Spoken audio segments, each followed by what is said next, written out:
Hello, Mike. Thank you for coming. All right, folks, it's actually, I'm running 1 minute late. You'll have to excuse me. First off, as always, with an OK2A meeting, we start off with a prayer, and we have a pastor here as one of our guests today. May I ask you to do our prayer for us? Thank you very much, Wade. You bet. In fact, in honor of the Lord, can we stand together? We'll pray. Father, we are grateful for your mercies, which are fresh and new every morning.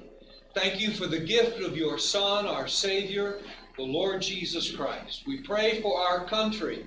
We pray for freedom. Lord, we understand you've taught us that you will know the truth, and the truth will set you free. Help us to fight the forces of evil that continue to lie to us. Help us to stand strong on what is true. And we pray that the meeting today, we will honor not only you as our Creator, but this great country which you have given us. In Jesus' name we pray. Amen. Amen. Thank you, Wade. Hello, folks. There's a sign-in sheet at the back table, if you don't mind. Hey, how's it going? Okay. Then next up, we do our pledge. Melvin, would you lead us in the pledge? Lord's sake, Father. I pledge allegiance to the flag of the United States of America and to the republic for which it stands, one nation under God, indivisible, with liberty and justice for all. Amen.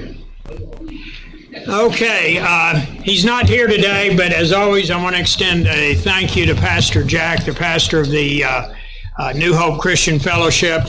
They've been a solid, accommodating venue for me now for almost 2.5 years, and I am blessed to have them on my side. Bruce, Kelly, hello, welcome. Mr. Terry, how are you doing? Pretty good. In fact, I got a feeling these folks drove the furthest. They drove from Laverne. Yep. Thanks for coming. Yeah. And while they're standing, Bruce is our pretty much new, he's about a month and a half in, coordinator of our almost brand new chapter. It's the Harper-Beaver County chapter up in northwest Oklahoma. Harper's the last county before you hit the Panhandle, and Beaver's the first county when you do, and he's doing a great job up there. Also, if any of you are old motorcyclists, if you've ever heard of a company called Skunk Works, one of the top custom bike builders in the United States for a long time, and that was Bruce. It's funny, I did 23 years at the Sturgis Motorcycle Rally, and I saw his bikes up there, stood and admired them for many years, and then here in my old age, I get a chance to meet him and become friends. I feel blessed. Thanks for coming, guys. And my thank yous got slightly interrupted. As always, I want to thank Stephen Phipps. He gets everything set up. I got here at about 2 minutes before 11, and he was already here working. So we're blessed to have him. He handles all the audio-visual. He's the reason this is streamed and also archived on YouTube. Now, before we get into the meat of the meeting, Rick, come on up. This is Rick Moore. Rick also wears two hats. Rick is coordinator of our Canadian County chapter, and they meet in Yukon. And he's also the newly appointed state manager for the U.S. Law Shield. So he's going to tell you a little bit about U.S. Law Shield, and I'm going to sit down. Well, good. Terry's got me on a really short leash this morning, so I'll make this quick. How many people here are U.S. Law Shield members right now? So I know where to start. All right, good. Now, all of you, OK2A, I mean, how many people here would defend themselves if they had to, if they felt their life or their family's life was in danger? So when you defend yourself, you've made that decision, you picked your weapon, picked your ammo, your holster, all that kind of stuff. So now you've trained, you have successfully defended yourself from an intruder, somebody in a parking lot of Walmart, whatever, Google parking lots at Walmart sometimes about all the stuff that happens there. It's kind of crazy. So now you've defended yourself, and what happens after that? Has anybody got any idea what happens? You go to jail. Right? You go to jail. How do you get out of jail? Yeah, he's an attorney. Yeah. $10,000 to start with. How much do you think it costs? $10,000 just to start with. Yeah. How many people have $10,000 cash on them? And then also you're going to need an attorney. What's an attorney cost? Anybody got any idea? Over $500 an hour. But I mean, just to get an attorney to come out and see you, you have any idea what that would cost if you're in jail? A minimum of $5,000. I mean, yeah, you're probably gonna have to do a retainer in the neighborhood of 25 up from there. So, well, yeah, well, luckily we're here in Oklahoma. So now you've got, just before you even start, you've got $5,000 bond, $25,000 for an attorney, and you've done everything right. I mean, if you look at, look up like Jack West, Google that. I mean, for instance, he's in church, right? Somebody comes into church, starts shooting parishioners or congregants, and they, it's all on camera, 5 cameras, and it's actually, I mean, he did everything right, nothing wrong. He's in church, defending church, and he shoots this guy, right? The whole thing, start to finish, 6 seconds. And it takes him, you think they just pat him on the back and say, great job, you're a hero, let's buy you a steak dinner and take you home. That's not what happens ever. So even Jack, with everything on video, it's as good a shoot as you can get, as much evidence as you can get. And it takes him 9 months, grand juries, depositions, court appearances, and he finally was exonerated, but that's after 9 months of paying his lawyer and hanging, legal system hanging over his head. He didn't know if he was going to get charged with manslaughter or murder or anything else for 9 months. And, luckily he was a U.S. Law Shield member. There was an attorney on site at the church before he left the premises. So that's the kind of stuff we could do for you. We paid all his bills. So that's kind of the real short version. Is that less than 3 minutes? Oh, Terry's letting me go wild. So, let me ask you a question. Has anybody used their U.S. Law Shield? Hadn't had to yet. I was at a Girl in the Gun meeting just the other night, and one of the ladies there, same thing, because we don't go out and plan on getting in trouble, right? It's not like, well, I'll never get in that kind of situation. She's sitting on her front porch, right, waiting for her daughter and her granddaughter to show up. So they're driving down the street. I'm not going to get through this whole story. They're driving down the street, and the guy who lives there, 10 seconds, the guy who lives just down the street, PSD, vet, big guy, ex-Marine, he's trying to pull in his driveway. Their daughter in the van gets in the way. He goes ballistic. I'm going to kill you and all that. So she's sitting on her porch. She goes down there before she realizes that she's drawn her gun and made him stop. I mean, she's protecting her daughter and her grandchild. So she didn't even think about it. I mean, she trains all the time, so just muscle memory. She's pulling the gun on this guy. You think they send her home, said good job? No, she got sued. She got arrested and he sued her. All right. She did. Yeah, you want Lost Field before. Hey, there he is. All right. Stephen, could you put the text alerts up, if you would? Folks, if you're not on our text alerts, this is how you do it. Do it before you leave today. This is really important. You won't get a bunch of trash or spam, but these will come directly from Don Spencer, and especially important during session because he will alert you when you need to call or email or talk to your representative or state senator or the governor. So it's real important. Okay. First off, I'd like to introduce him the last month. My new co-coordinator here, Joe Vaden, and Joe signed up last Friday. He's now running for District 37 which is the seat that's currently held by Ken Lutrell. So that's Ponca City and East. So come on up.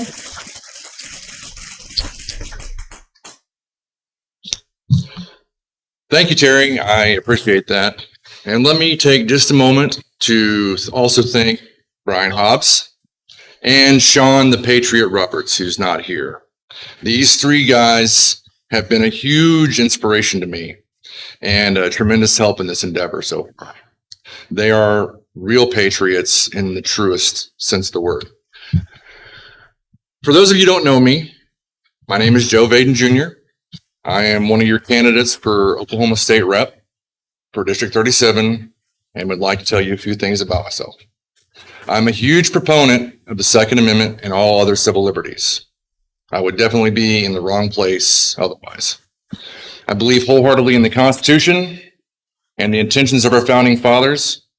As such, I am adamantly opposed to any kind of government overreach, especially from the federal level.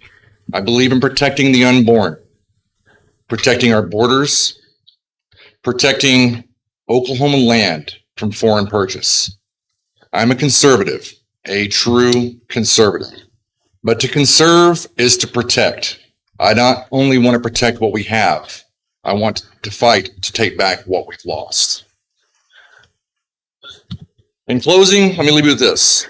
Some people ask me why I decided to run, and it took me a little while to really figure it out. But it came to me as so many other thoughts do. One day I was alone driving home in my truck, and I had those argumentative voices going in my head. You know, the ones where you're in the shower arguing with the shampoo bottle about all the things that you should have said. And at that moment, the point really got hammered home. So many of us hold these conservative values. We see the things going on around us in our government, in society. We whine and complain about it. We share and post memes on Facebook. We talk tough and trash to strangers online, but we don't actually do anything. And as much as I hate getting into the whole left versus right thing, the other side is constantly taking ground, and we just roll over and let it happen. I decided that I was sick of being that guy. I didn't want to just continue to live my little bubble, keep my head down, and hope that someone else will make it all better. I want to be an example for my kids. I want to get out and do something. Oklahoma is a pretty great place to live. I'm a little biased, but we could be better.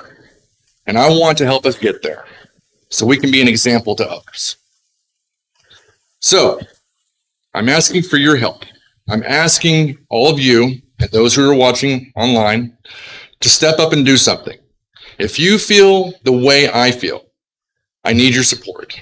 I need you to advocate for me with your friends, your family, your coworkers, your neighbors. I need your vote so that I can advocate for you at our state capitol. The first step that you can take in supporting me and so many other great candidates is this. I would like everyone to take out your phone for just a second.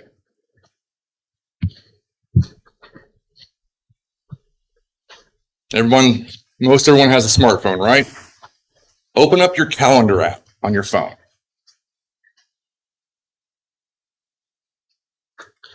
Scroll over to June the 28th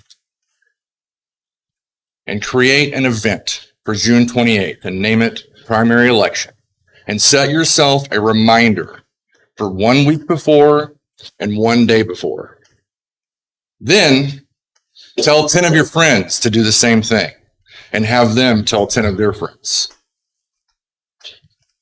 I'll be around after the meeting's over, happy to answer any questions afterwards. We have some campaign literature and a few yard signs, and a sign-up sheet if you'd like to help in some way. Thank you all very much. I really appreciate the time.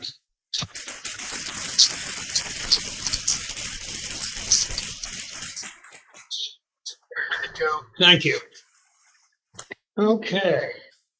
Now, I normally when we're in session, I always like to do an update. Before I get to that, Joe Albaugh, stand up so everybody can see it. Folks, this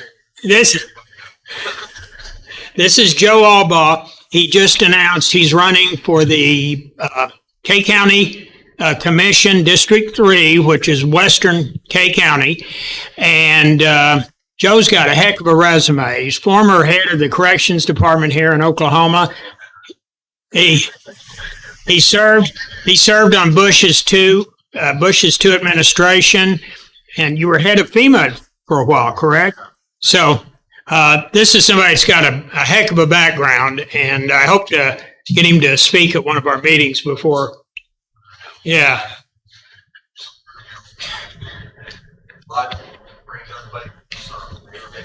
I worked so hard to get away and stay away from Tonkawa, and when I retired, I moved to Tonkawa.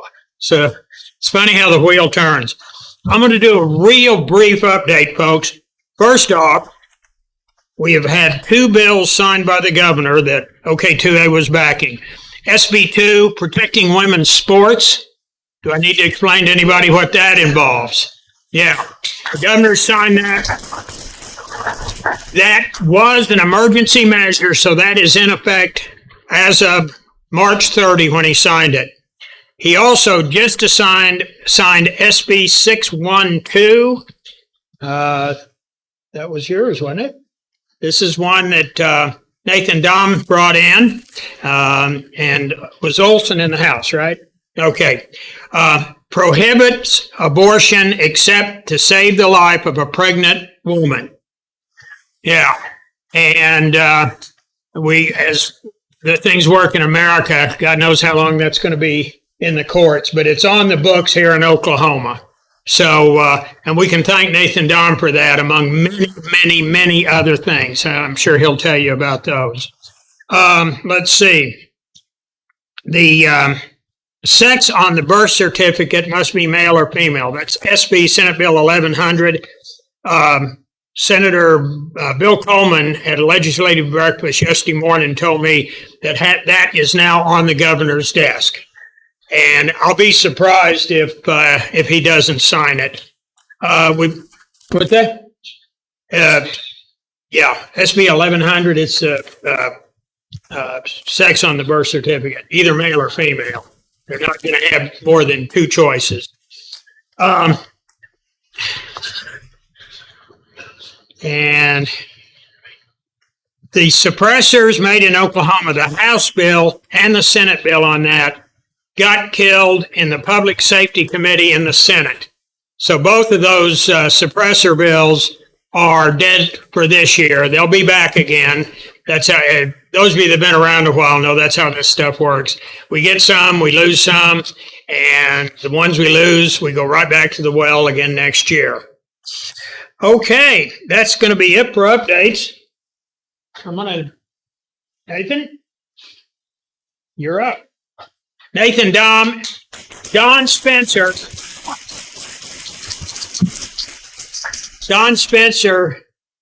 describes Nathan as the most conservative state senator Oklahoma has ever had. He's literally got a wall full of awards. He's backed OK2A stronger than you could even imagine. And he does a lot of that stuff behind the scenes. He doesn't get credit for it. But we're blessed to have him, and I'm going to turn the floor over to the senator. Thanks for coming. 20 minutes? Yep, that'll work. First, let me apologize for being late. I thought you were going to make me speak with Brian again, like last time I was out here. No, I think this is my 3rd time out here in about a year, probably. Always enjoy being with you all, and it was fun sharing the stage with Brian and hearing about his tales. Being in Washington, D.C. on a certain date. I don't know if you've heard about it, January 6th. He was out there during that. So hearing his story was interesting. But always great to be back with you. It's great to be in the fight. I will say I'm honored to have OK2A's endorsement for the United States Senate seat. They just came out with that endorsement. They wanted to wait until they knew who all the candidates were. But now they know, and I am the most Second Amendment and the most conservative candidate in the race. So I'm honored to have their support and their endorsement. Thank you. Thank you. Since I've been in the state Senate, I've passed over a dozen 2A bills with the help of OK2A, as well as many other liberty-minded bills with their help. But it's been an honor to do that. Don Spencer always says I'm going to have to get a bigger office for all the awards that they keep giving me because I'm running out of wall space. It's appreciate what you all do. Terry, thank you for what you do. I know you just received an award from them as well as their, what was it, the Activist of the Year or the Defender of the Year, and that is very, very well deserved for you too. That reminds me of Henry VIII. He was Defender of the Faith. So I feel like I've got an association with them. Excellent. Yeah. We'll call you Terry the Second. How about that? Yeah. That's one of the nicer things I've been called. Yeah. I mean, you know me, I always enjoy talking about the Constitution and the Declaration and those things. But since I've been up here a few times and had that opportunity, thought I would just share a couple of the stories of some of the things that have taken place over the years, just so you can kind of hear some of the insider baseball or behind the scenes things that have happened. One of my favorite stories is about the time that I was interviewed by Piers Morgan. I don't know if you all have heard of Piers Morgan. He's in the news recently because he deceptively edited a video trying to make it seem like President Trump stormed out of an interview. But that didn't happen. President Trump's team released the audio. And once again, this is another example of the fake news media being the enemy of the people.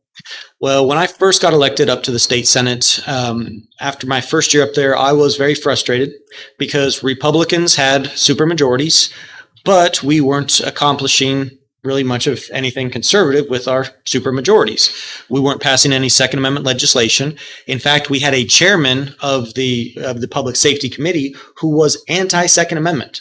Actually, he was put in that position so that he could stop all gun bills from going forward because Senate leadership said that they didn't want to deal with anything controversial.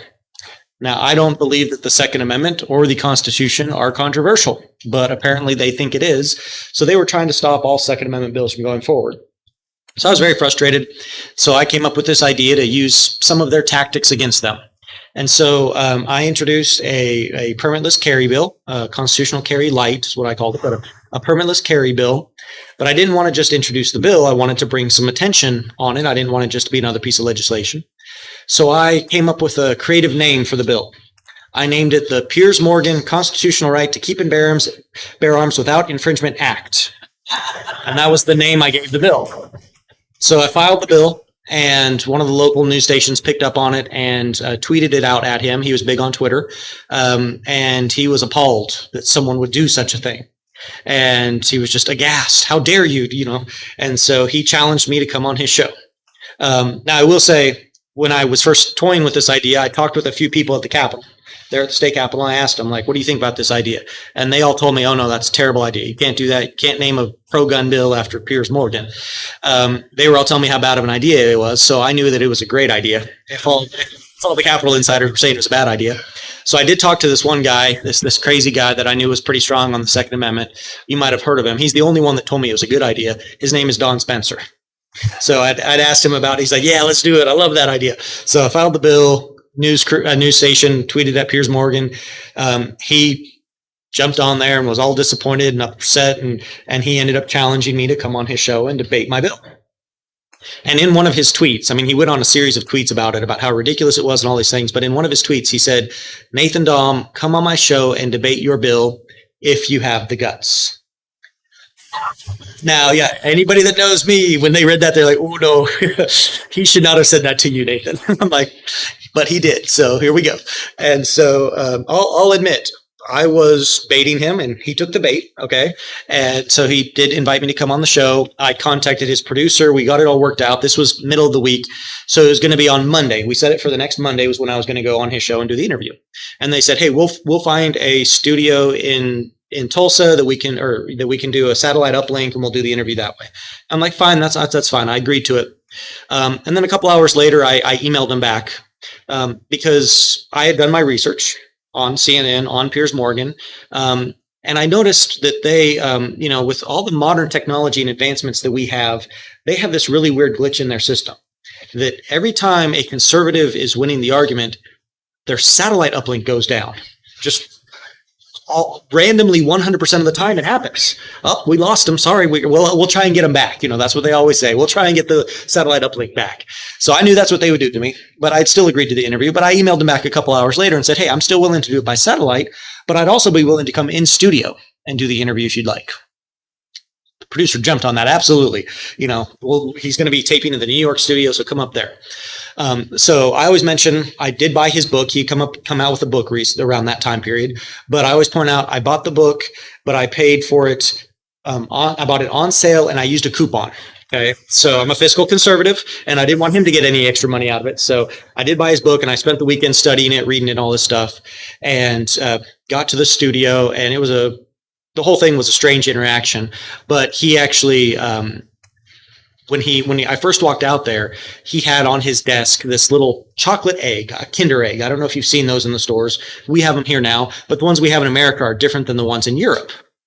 And in his book, he had made the same stupid argument that these Kinder eggs are illegal in America, but hundreds of guns are not. So we'll protect children from Kinder eggs, but we won't protect them from firearms. Now, I had lived over in Europe. My parents are still missionaries in Eastern Europe, so I knew exactly what Kinder eggs were. And so when he wrote about that in his book, I was like, this is a stupid argument he's making for anybody that knows this. Well, I walked out and I saw he had that Kinder egg on his desk. And I'm like, okay, so this is the argument he's going to make. This is what he's going to start out with. So his very first question is, do you know what this is? I'm like, yeah, that's a Kinder egg. He's like, okay, explain it to me. And it's like, well, inside there's a little yellow plastic container that's got a toy for the kid in it. And then outside is chocolate. He's like, yes, and these are illegal in America. Don't you see the irony? And I'm like, well, what's the irony? He's like, these are illegal, but guns are not illegal. And I said to him, well, I agree that those should not be illegal either, that the federal government is operating far outside of their scope of authority, and they shouldn't have made those illegal either. And that was not the response that he was expecting, And so he's like, all right, well, let's get serious about guns. And so we went through the first segment, and I didn't know how long they were going to have me on. But they actually kept me around for two segments. So they went to a commercial break after the first 7-8 minutes or whatever, went to a commercial break. I tried to talk to him during the commercial. He wouldn't talk to me at all. If you watch the video, and you can look it up online, just search Nathan Dahm, Piers Morgan. You can see it on YouTube, or the OKGOP just put it on their Facebook page a couple weeks ago. You can watch the whole interview. During the interview, you'll see I don't have any notes. I just prepared. I had studied everything. I had all my material in my head, but he had index cards across the table in front of him. So he wouldn't talk to me during the commercial break. So I just read all his index cards, knowing all his notes for the second segment. I mean, it was upside down, but still, and so, so I was prepared for the second segment. And so the one thing that people say when they watch the interview, though, is that I was very stone-faced the entire time.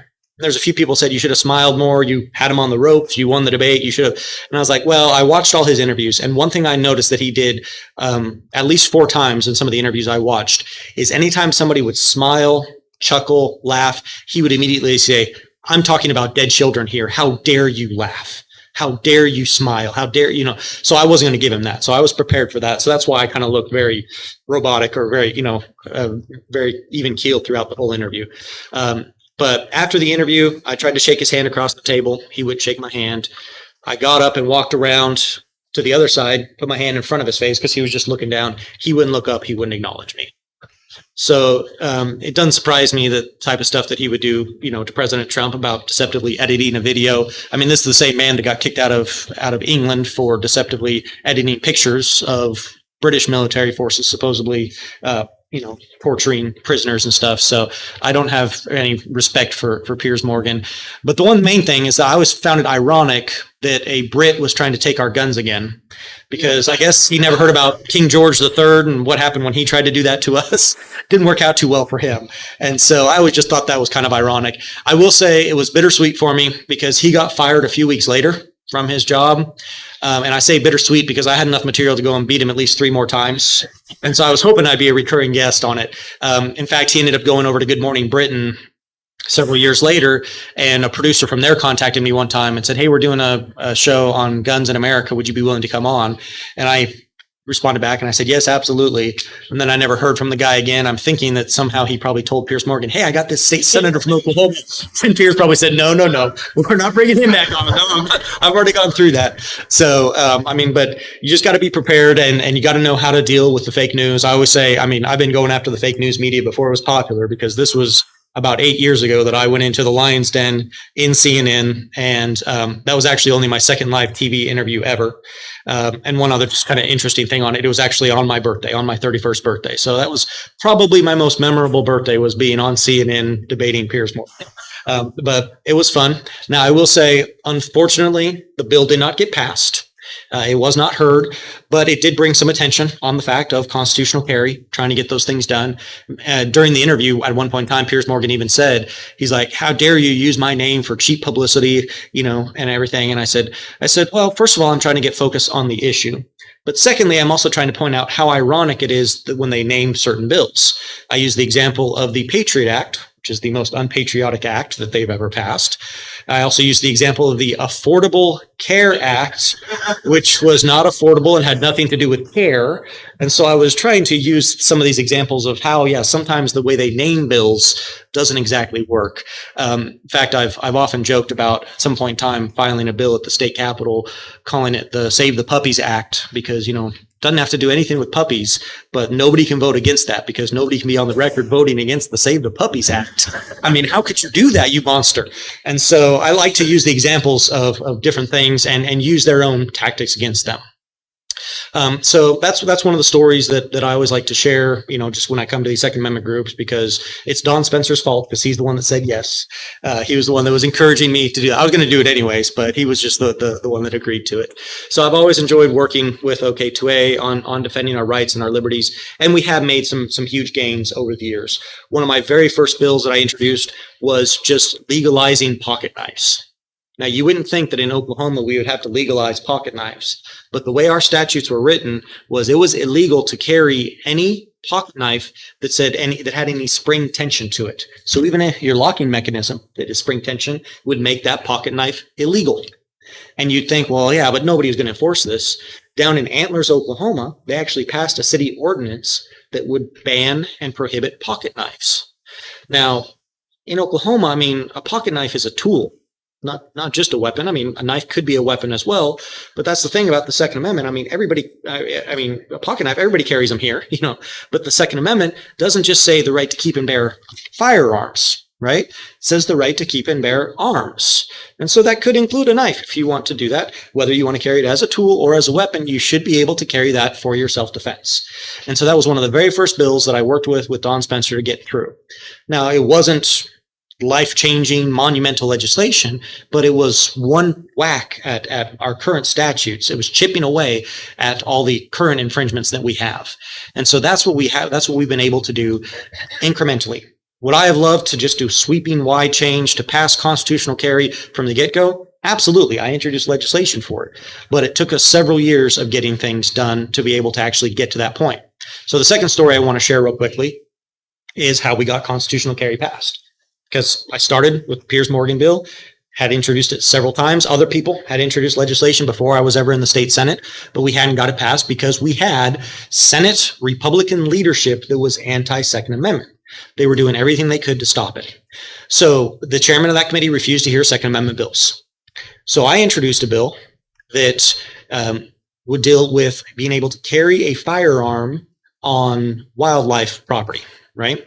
Because it said that you could carry your hunting, whether it was a shotgun or rifle or whatever, you could carry that type of firearm, but you could not carry a handgun for self-defense, which is just ludicrous, right? It's just crazy.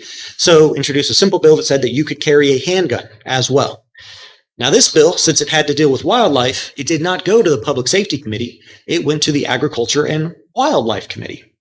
Passed through there, I think unanimously, passed off the Senate floor, I think almost unanimously, went over to the House, passed the House committee. Before it got to the House floor, we had an idea.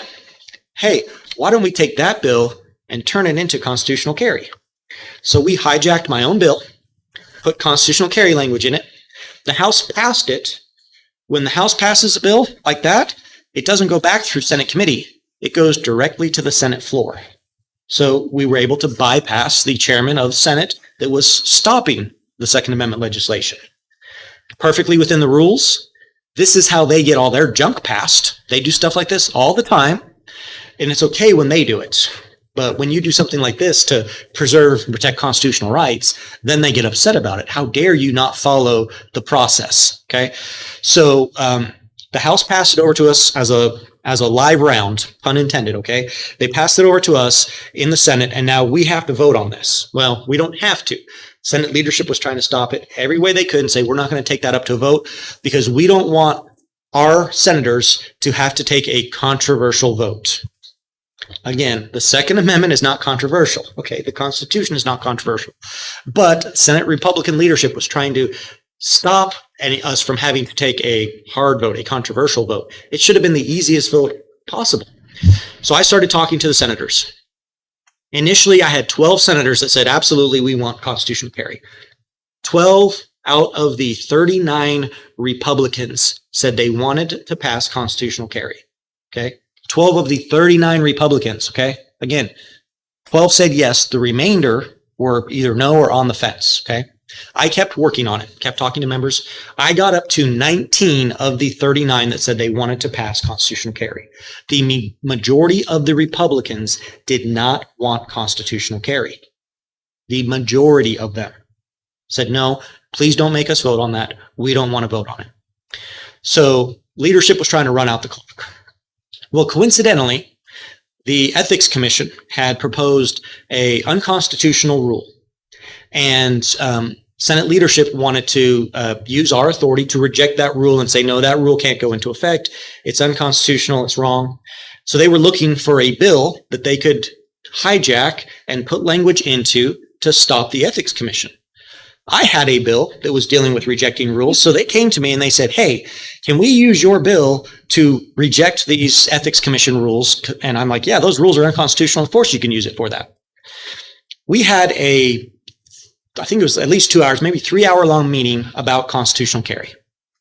And the Senate Republicans were saying, hey, this didn't go through the process. It didn't go through our committee. You know, we don't know what's in the bill. Even though it had been available for 2 weeks, they said, we're not, we haven't, we don't like this. We can't support this. So we go out on the floor, we vote for a little bit, then they call another meeting. We come into the meeting and they say, all right, we just wanted to let you all know, we found a different bill that we're going to hijack. Now I use that term hijack, but we're going to take over that bill and put in the new language to reject the Ethics Commission rules. We're going to run that as soon as possible, and we're going to reject the ethics rules. Any questions? No questions. No conversation. They're about to adjourn the meeting, and I say, I have to say something. We just spent several hours with the majority of the people in here objecting to restoring people's constitutional rights because it didn't go through the process, because the bill wasn't heard in committee. You come here now and you say, hey, we found a bill that we're going to put this language in, and it's not going through that process. It didn't go through that committee. None of you have read the bill or the language that they're saying that they're going to reject it. And you all are agreeing to that, but not agreeing to restore the constitutional rights of Oklahomans. I don't know how you can have those same two ideologies and be consistent. And I stormed out. Now I said, and be consistent, because what I wanted to say was you're a bunch of hypocrites. But I was trying to point out that they were fine doing it for one and not doing it for the other. Now, I did have a few people come up to me and say, that's a valid point. We didn't think about that. I'm like, I know you didn't think about it. That's why I pointed it out. But hey, thank you for at least realizing it. So they finally came around. And then what was ended up being agreed to was, okay, we're going to run both bills back to back tonight. We'll just get them both passed. That way, it's not inconsistent. Now, they tried to say, well, we'll run the ethics one now, and then we'll do the other one in a few days. And I was like, no, you won't. I know how this works. If we're going to do them, we just need to run the whole thing. And so we ended up doing it. When we did that, 37 Republicans voted yes. 1 voted no, and 1 hid in the back room, so he didn't have to vote. Now, thanks to Don Spencer and OK2A, we replaced him with somebody who actually is pro-Second Amendment. And the other one that voted no, we replaced him as well. We got rid of him. We beat him in the primary, and then the Democrat won there, but he was a Democrat anyway. So, but I had 19 Republicans that said they wanted to vote for constitutional carry. When it was put up on the board and they had to vote, 37 voted yes. Afterwards, they all went out and campaigned and said, see, I'm so pro-Second Amendment that I voted for constitutional carry. Send me back to defend your rights. Well, the behind the scenes, the insider baseball is that no, they were not fighting for your rights. They were trying to stop your rights. It was only when some of us forced them to vote on it that they actually did vote the right way, begrudgingly, and then trying to take credit for it afterwards. So I always like to share those stories so you understand kind of the battles that we face up there at the Capitol, where, during campaign season, it's going to be very easy for them to claim how pro Second Amendment they are, right? While behind the scenes, they are trying to stop your Second Amendment rights. They're going to say that they're pro-life. Behind the scenes, they're doing everything they can to stop any pro-life legislation going forward. They're going to say they're anti-tax. Well, most of them voted to raise your taxes, but they're going to make all these claims because talk is cheap. I mean, we all know that, right? Sometimes for some reason we forget that when campaign season rolls around, that talk is cheap. It's easy to say certain things. So one thing that I always tell people, and I'll close and then turn it over, and then I know we're going to do questions later, Terry, but it's easy to talk the talk. It's a lot harder to walk the walk, right? I have done that. I have proven that through my votes. I've proven that 100% conservative ranking by both national and state conservative organizations. I'm the only one in state history that has had that 100% conservative ranking in the state Senate. I've walked the walk, but beyond that, I've fought the fight. I have led the battles that other people were not willing to do. Now, I've lost the battles. I will be the first to admit that. But if you're not willing to fight the battles, you're going to lose every front. Every hill is going to fall to the left because we have cowardly Republicans that are not willing to do battle on those hills. We have to do battle. And yes, sometimes we'll win. Sometimes we'll lose temporarily, but we can win later on. So I've proven that. I've stood in the fight. I'm going to continue to do that. Honored to have the support of OK2A. So I'm running for the United States Senate in Senator Inhofe's seat. So it's the open position. There's a lot of other candidates in the race, but I am hands down the most conservative one. If you want the most conservative candidate, I'll ask for your vote on June 28th. If you want somebody more liberal, you have a lot of other options. Okay. I'll say that. You have all of our materials there. You have my cell phone number is on all my materials, but I will just mention two things real quick before I turn it back over to you, Terry. There's a donation form in there.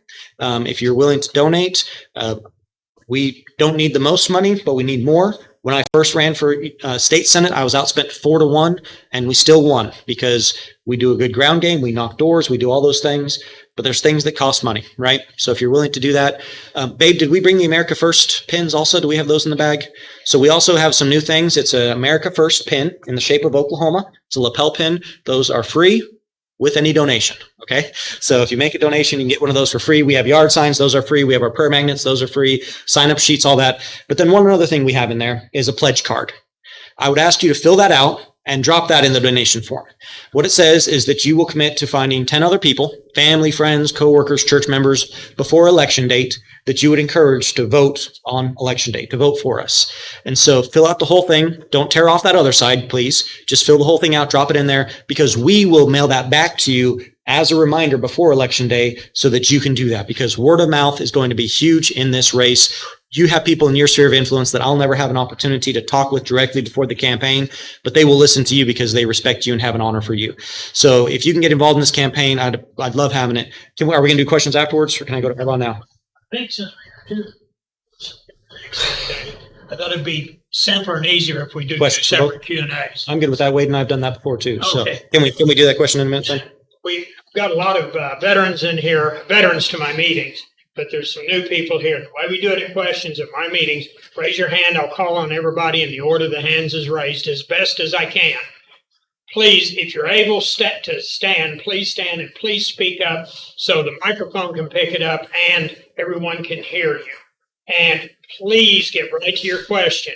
If you want to make a speech at one of my meetings, talk to me afterwards. We'll discuss it, and I may put you on the agenda for next month. Okay? Terry runs a tight ship. Yes. Yeah. This way, everybody that has a question gets the time and the opportunity to ask it. So, first question. Yes, Joe. I passed it it would have been in 18. Governor Fallon vetoed it. And then we passed it again in 19. And in 18, the majority leader would have been, I think that would have been Greg Treat, because because it was under Schultz. Yeah, Schultz was. Yeah. Yeah. Thank you. Yeah. Hey, good luck. Thank you. Now, let's turn it up, man. Yeah.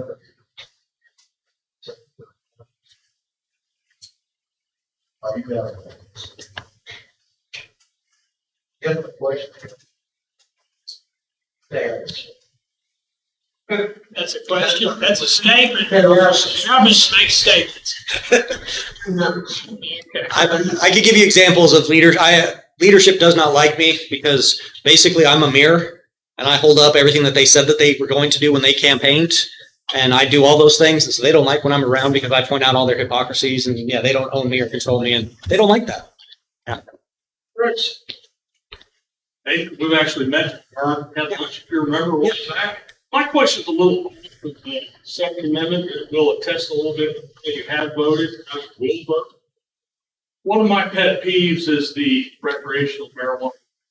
You know, I'm not against recreational marijuana. I'm going to try to keep the speech in for you. Just explain my question. I just thought that they did a lousy job how they enacted that legislation, how it was done. They didn't give small communities the ability to not have it. I fought against it in our small town. I was told I had no choice. We had no choice.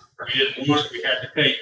Now they're talking about doing recreation not only here but in the United States. And so I kind of like to know how you thought about it in the state and how you're going to think about it when they're going to talk about it. First of all, afterwards, I want to hear about, weren't you working on a hot rod or something? Okay. I want to hear more about that. But so on the marijuana side of things, constitutionally, the federal government has no authority to be involved in marijuana. That is a state issue. So, I mean, if you want to follow the Constitution, we have to say it's a state issue. Now, as far as how medicinal, ours is almost fully recreational in the way our medicinal is done, but it wasn't done by the legislature. So we have a process here in Oklahoma where people can do an initiative petition. They can go out and they can collect signatures and they can get something on the ballot for the people to vote for.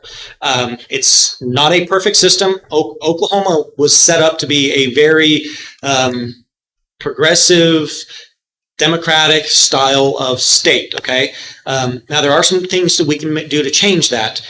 For instance, one thing that we've talked about is the way that those petitions get on the ballot right now is they go to the state fair in Oklahoma City and in Tulsa, and they collect all the signatures there. They pay out-of-state people to collect their signatures. So one thing we've talked about is it should be representative of the entire state. Maybe you have to have 20% of the signatures from each of the 5 congressional districts. That's one option. To get on the ballot. Another thing we've talked about is for approval for ballot measures, whether it's medical marijuana or the Medicaid expansion, that was a lot of out-of-state money getting poured in here to try to do that, is that there needs to be some sort of a threshold that it has to be passed in a certain number of the counties, whether that's a majority of the counties, because most of the counties voted against it. It was just the large populations that voted for it. Whether it's the small counties, a simple majority, 51%, 2/3 majority of all the counties have to approve something for it to go into effect. We've looked at some different things with that, but as far as the actual medical marijuana, the legislature didn't really have anything to do with that because that was an initiative petition, and we're trying now we've been working to try and fix it to, it can be modified because it was all just put in statute, not in the Constitution. So, so that is being worked on. That is some of the stuff that's being addressed, but Yeah, Nathan, you're going to be replacing a well-entrenched, long-term center. In your view, what are you looking at are the first things you would attack going into that? Great question. So people have asked me before, like what committees I want to serve on. And the way I decide which committees I would want to serve on is 2 things. First, I will want to serve on a committee with a strong conservative. Not that there's a lot of them in the U.S. Senate, but one that I can learn from and work with, because I have learned that having 2 people they can kind of tag team and ask questions is very helpful. But then I also want to serve on committees where there is no strong conservative, because I want to at least have a voice for conservative on as far as which committees I would serve on. For legislation, term limits is I think that is one of the best things that's ever happened to Oklahoma. So I will fight for term limits. Also, a single subject. This is kind of out in the weeds, but in Oklahoma, we have a single subject rule to where we can only pass a bill that addresses one subject. Okay. So we can't do a bill that's both pro Second Amendment and anti-abortion, right? We have to do two separate bills for that. Or we can't do a bill that deals with education and railroads or whatever the case might be, right? But what they do up in Washington, D.C. is they'll write a bill and then they'll start putting on all these amendments and all this junk to try to get people to vote for it. If we had a single subject rule up in Washington, D.C., that would eliminate the 5,000 page bills. I think that would be a huge thing. Legislatively, closing our borders. I mean, there's things we can do to force the executive branch to follow the law, like cutting their spending. I mean, it's ridiculous that the Republicans aren't doing everything they can to basically to tighten the screws on the Biden regime and stop them from this nonsense. So open borders, election integrity, and the out of control spending, those are my top three issues that I'm going to work on. And I will say this, if you know the rules, you can get stuff done. That's how I've been able to get stuff done at the state level. I mean, there'll be people that say that I can't get anything accomplished because I'm too much of a purist because I don't play their game. No, I don't play their game according to their unspoken rules. I work within the actual rules and force them to do things, or force them to admit that they're going to try and break the rules, or force them to say that they're doing something that is not in the rules. You can get stuff done if you follow the rules. Tom Coburn did that. Rand Paul does that, which I'm endorsed by Senator Rand Paul. So if you know the rules, you can get stuff done. And so that's what I'm going to use to be able to accomplish things. This question is Terry.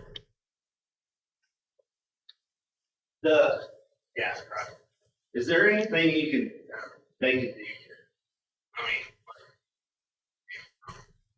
make fire, open up wall, drill, all that. Yeah, I mean, even when you're in the minority, there's things you can do to stall things. I mean, you can slow things down, especially on the Senate side. They could be holding up all Biden's nominees. I mean, yeah, Republicans could easily be doing that. Unfortunately, we have too many rhinos. I mean, we had three of the biggest rhinos possible vote for this judge, that, to be on the Supreme Courts, that it's just ridiculous. They defected, basically. They should be kicked out of the party, in my opinion. But yeah, there's things that absolutely could be done for any of those things to force the Biden regime to come to the table. We just don't have enough fighters that are willing to stand up and fight for us. Yeah. Alvin again? I might be there, like, September.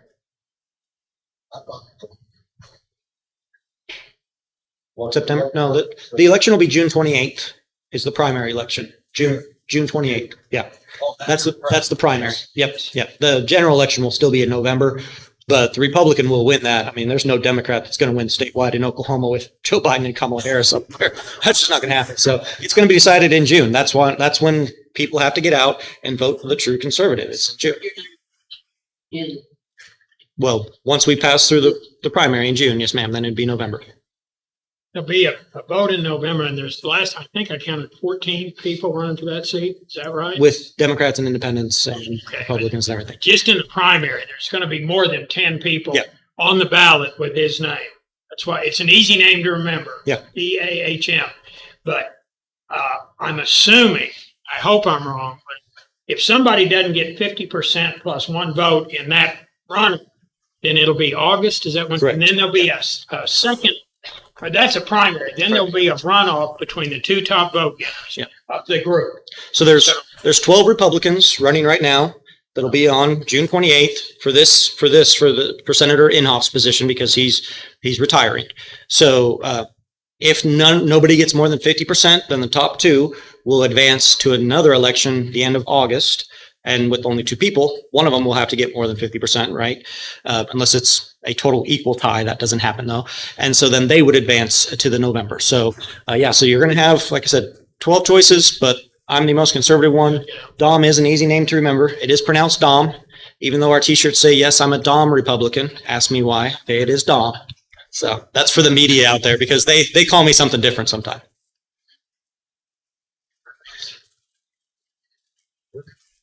Well, that's what he's going to talk about next. Okay. Alfred, next question. Stats or how you're compared together? There was one that was done right after Senator Inhofe announced his retirement that had us in third place. That was before Senator Rand Paul started running some ads. He's been doing some ads for us and everything. So we're in a good position. We just got to get our message out there, because like I said, they're all campaigning saying that they're conservatives, but I'm the proven conservative. I'm the most conservative. So we just got to get our message out there. Right. What's your input on that as far as why that would be included? Just out of curiosity, I'm curious what your thoughts. So on Senate Bill 612, the only exception was for the life of the mother, because that's still about protecting life. Now, there are some people that will say even that's not acceptable. I disagree because it's still about protecting life. I use that almost similar example to self-defense. I mean, if somebody were to break into your home and you were to shoot them and take their life, that would be because you were defending your own life. So that's why I say the life of the mother exception. If there's actually a threat to the mother, then that's an acceptable exception. On rape and incest, I know some people will push for those. That is a small fraction. Rape is about 1%. Incest is about 0.5%. But I don't believe that two wrongs make a right. And so I don't believe that the innocent child should have to lose their life because of the wrongs of the perpetrator of the rape. So that's why we didn't include those exceptions in there.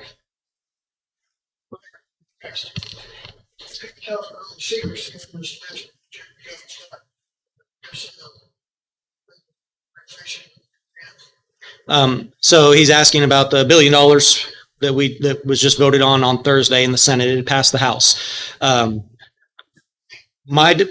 My debate, the name that I've heard that they're courting to try to get out here is Panasonic. I don't know if that's public information. I don't know if I'm supposed to say that or not, but I didn't sign an NDA or anything. So, but that's who I've heard that they're trying to bring in is Panasonic to create batteries for Tesla and other electric vehicles and stuff.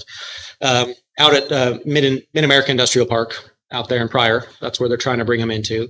But basically they took $1 billion of taxpayer funds, carryover money that we have, and they are trying to, I say, bribe this company into coming out here and creating jobs. My debate against it was we have Florida where Republicans just eliminated the special deals for Disney, an American company, but a leftist that's gone woke and leftist, but one of the top 500 countries in the world, but it's an American country, and they said they're taking away their special interest deals.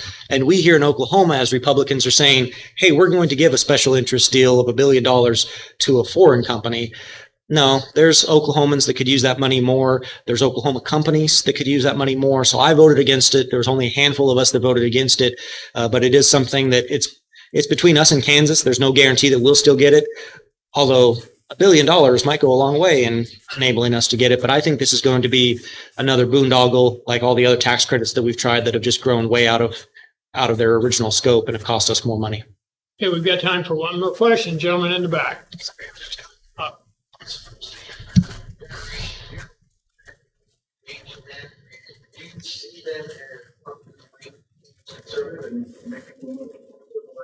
Yeah, so a lot of young people are actually coming into the conservative movement through the pro-life movement. I mean, this younger generation is one of the strongest pro-life generations in the world, or I mean, in our history. And so that is one of the main ways I feel that we can reach young people, because the science is on our side. I mean, yes, Roe v. Wade, when it was decided, we didn't understand that children in the womb could feel pain. We didn't know when the heartbeat happened, when brain activity happened, all these things. So I think that's one of the best ways that we can get them.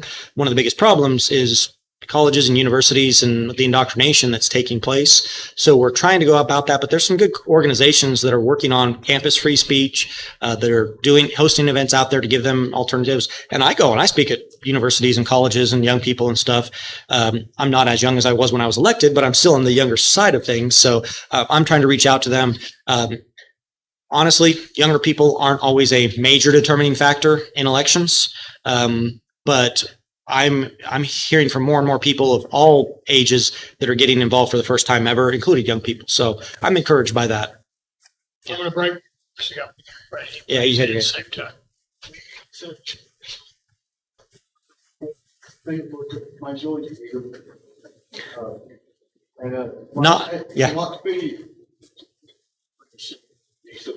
The committees, it depends on what openings there are. But I have said publicly that I will not support Mitch McConnell for majority leader. if we're in the majority, or minority leader if we're in the minority. I think he needs to go. I think we need a change of leadership at that level.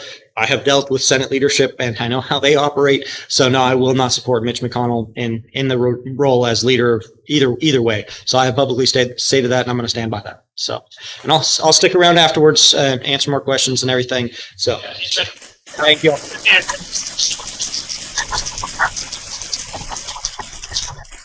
Thank you, Nathan. Okay, folks, our next candidate is opposing a gentleman named Frank Lucas. Has anybody heard of Frank Lucas? Yeah. Isn't it funny?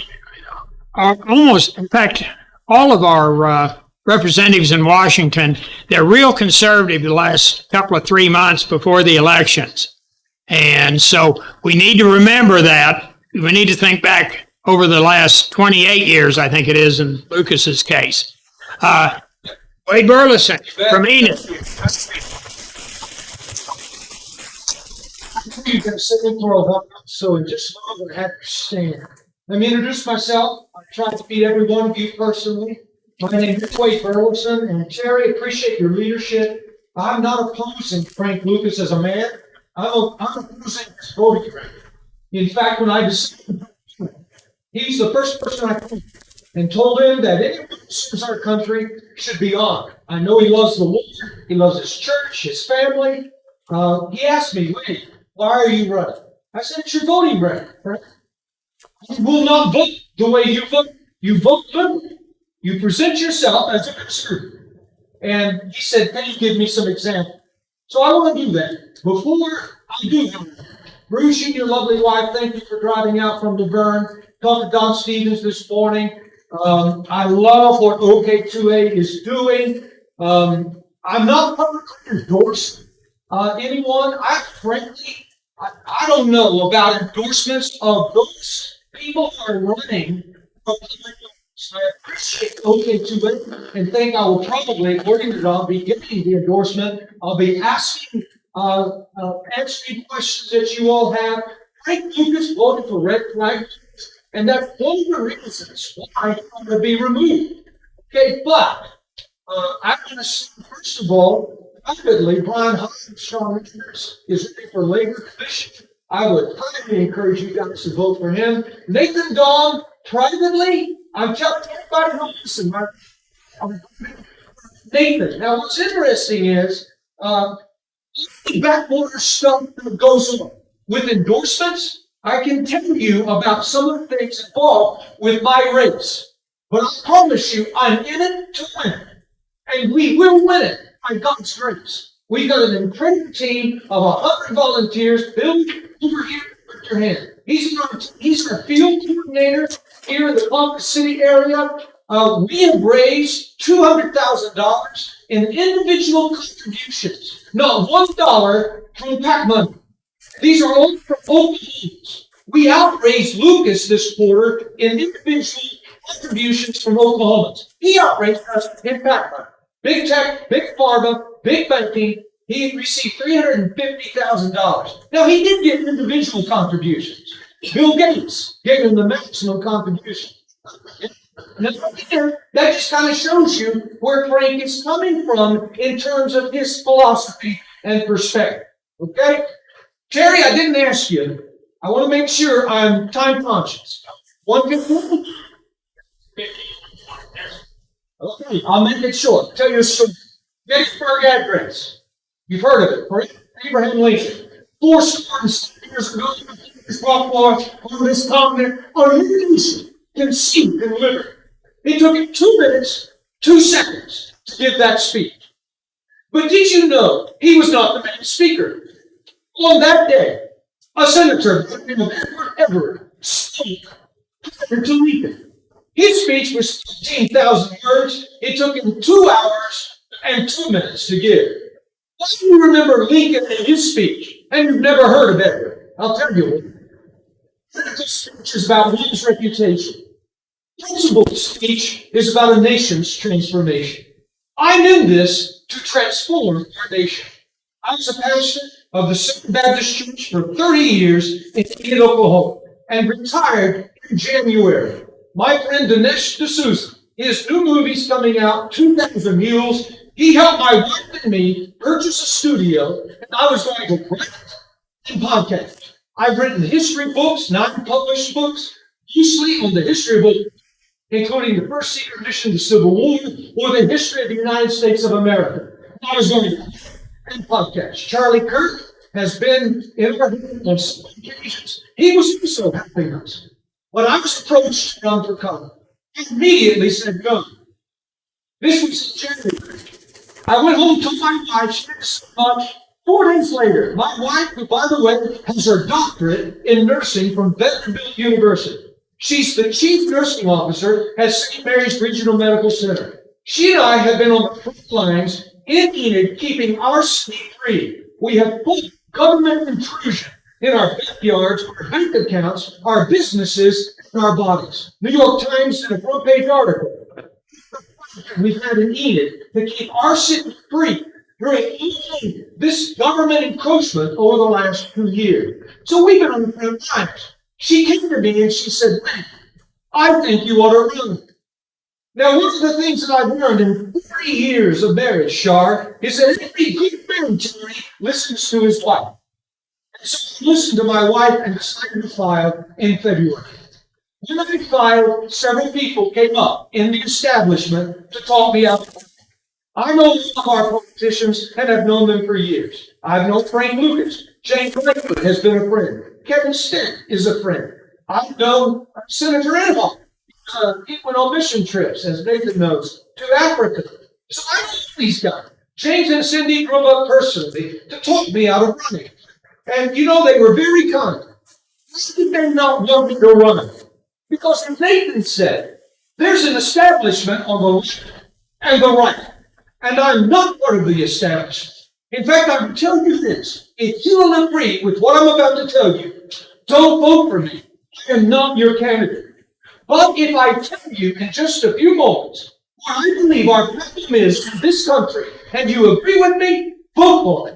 And my promise to you is this. I do not need this job. I do not need the money. I do not need the reputation. I'm doing this for your kids, and our grandparents. I'm 6 years old, and I do not wish to be a professional politician. I've already signed a limits pledge. I will not serve more than 6 years if I win this congressional seat. Frank Lucas, by the way, has also signed a term plan. In fact, he co-sponsored a constitutional amendment that a congressman can only serve 3 terms. And he's running for his 15th term. I do not understand how a man can say one thing publicly and do another privately. And that's one of the reasons I appreciate Nathan Dahm. Now, I've got 7 minutes. I do not wish to say because I do believe we can fight this. But we are in an existential fight for our nation. What I mean by that is this. We must fight for our nation to live. How so? Well, I hope Frank gets this. I hope he watches it. Because I'm going to stand by everything I say. Frank will present himself as a friend of agriculture. I heard the question about gasoline prices. Let me tell you what can be done to bring down fertilizer prices, gasoline prices. You keep the federal government out of the heat from taking our land, and you lift it up to the I can show you map. The federal government is taking over the lands of this state. If it's not them, do you know who they are allowing to come in? 800,000 acres. And do not be deceived. They say it's about marijuana. In fact, I met my wife when she was living in China. We love the Chinese people. But this is not about marijuana. Why do you think Bill Gates owns all the farmland in the Midwest? It's China coming into the breadbasket of America. If you control the supply, you control the nation. We are in a fight for our existence as a republic. Winston Churchill once said, I love a man who smiles and fights at the same time. You must have to continue to remind me to smile. but you will not have to remind me to fight. I will fight for the liberty of this country.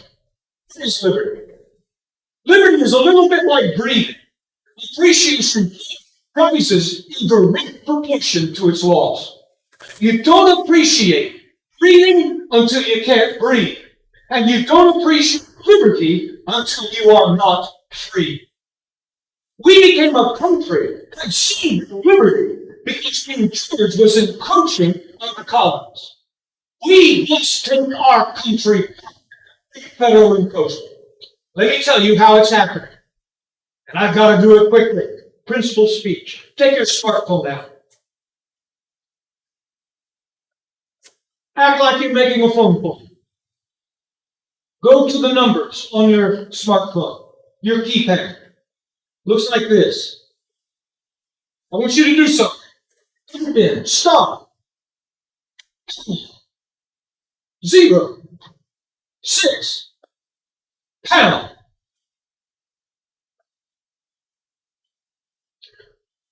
I want you to take a look at that barcode that says EID.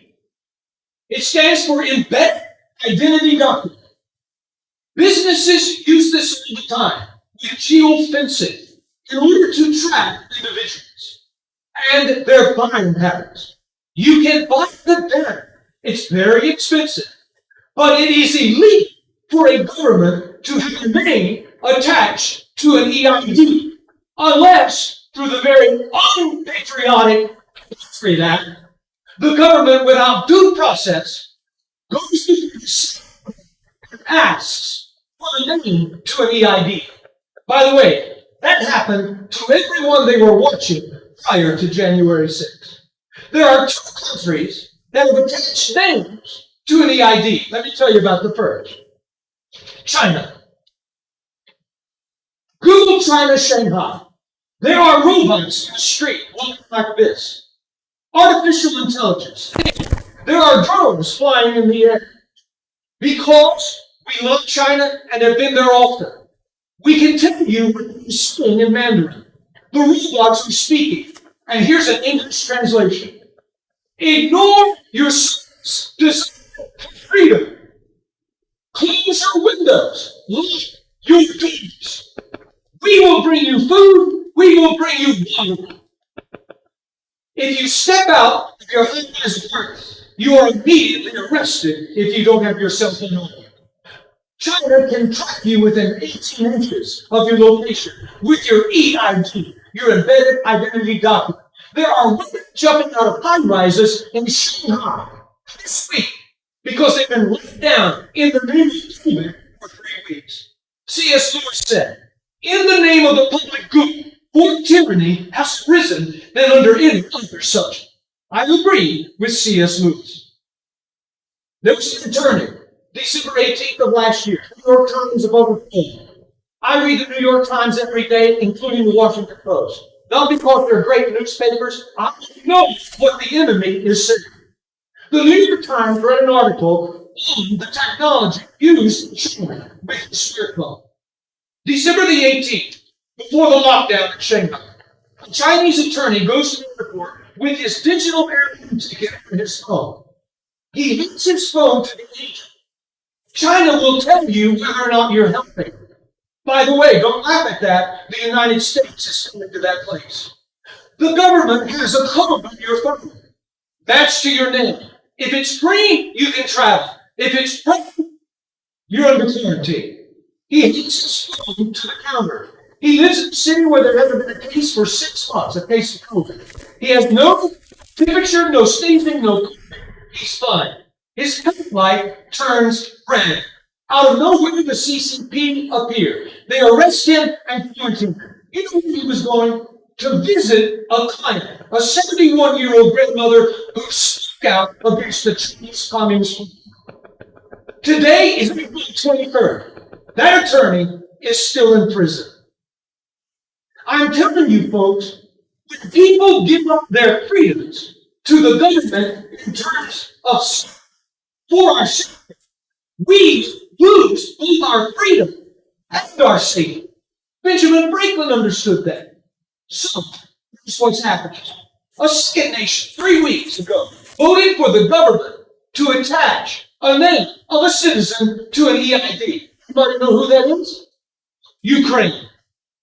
The only way people will ever give up their freedom is if there's a pandemic, or a famine, or a war. And Ukraine has no freedom. They're scattered all over Europe. How are you going to pay for food if you have no access to a bank account? How are you going to live if you have no home? How are you going to make money? I'll tell you how. Are giving Ukraine billions of dollars. And now your EID is matched with your smartphone, and all you got to do is go to the grocery store and put that barcode under there, and boom, you have your food. The government wants you to be dependent upon them. Have you asked yourself the question why the United States government is now giving to every single illegal alien a smartphone? They're so wrong because we can track them. What's more than that?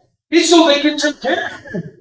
We are getting to the place in our country where people have sight of the meaning of liberty. 2 final stories, Terry, and I'll be done and we'll take your question.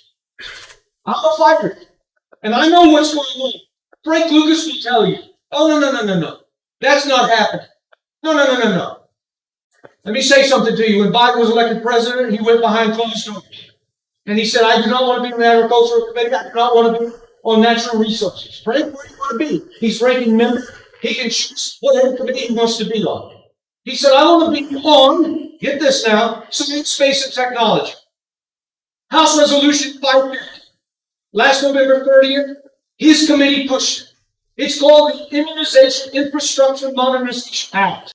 Frank Lucas joined every single House Democrat to vote for it. It is the platform through which the government can track you with your EID.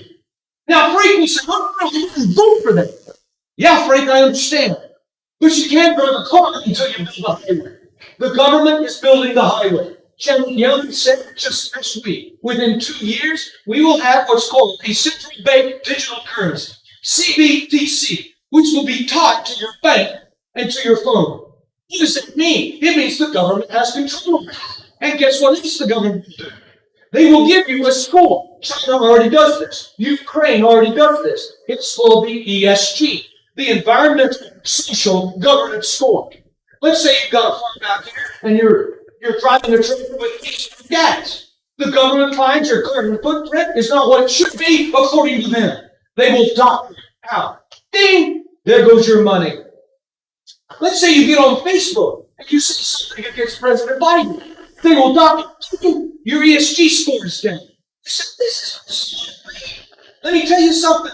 I know what the globalists are doing. And we've got a bunch of rhinos in Congress who are not fighting this. Final story. I've received calls from farmers over here, Northwest Oklahoma. By the way, the other committee Frank asked for was financial services, big banking.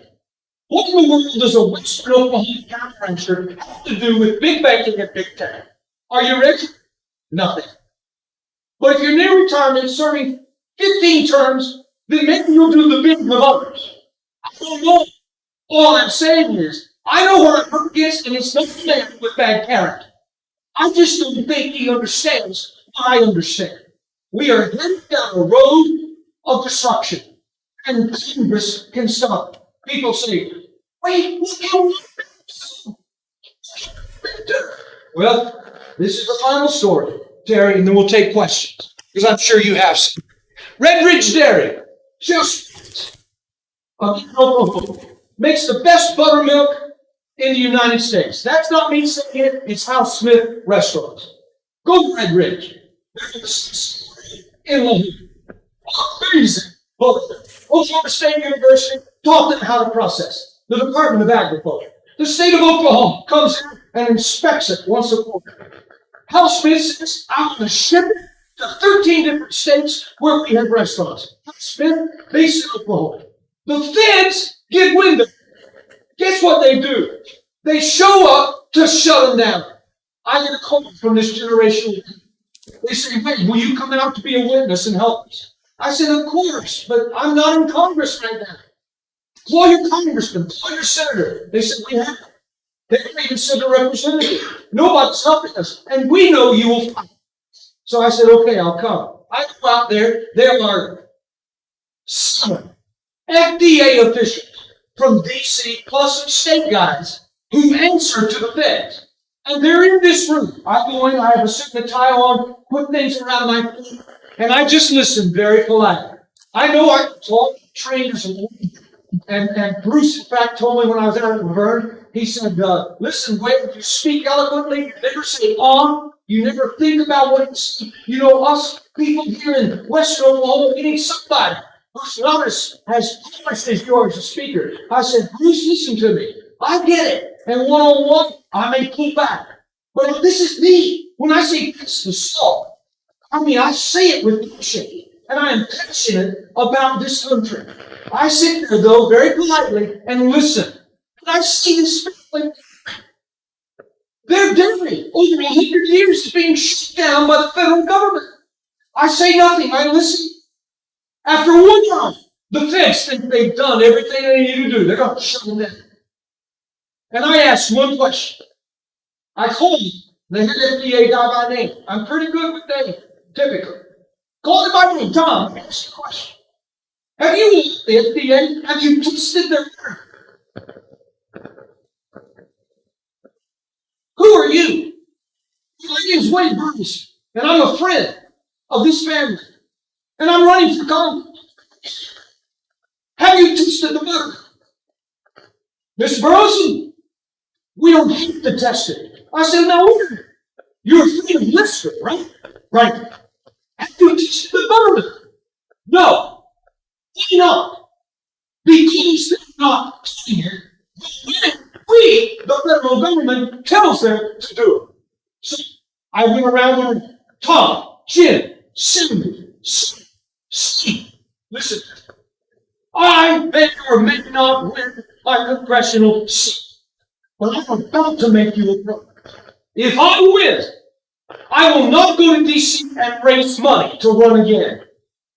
I will go to every single alphabet soup agency of the federal government, including the FDA, and I will call every one of you before a congressional hearing to keep account for what the federal government is shutting down a dairy in the state of. Whoa! Then I got soft. I said, listen, I think we can work some. Guess what? They back down. That dairy is still in business. Why? I'll tell you what, John. People who Frank Lucas told the Enid News and Eagle. When he announced he was running, he said, I know I have an opponent, and I know he can speak, and I know he speaks out. I'm just a quiet consultant.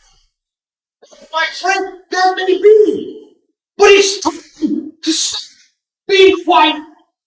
Humans want congressmen and senators who go and fight for liberty. And if you believe in my message, you should be there. If you do, vote for me. My wife, she is beautiful, she is brilliant, and we have fought the vaccine mandates tooth and toe. I am against government encroachment.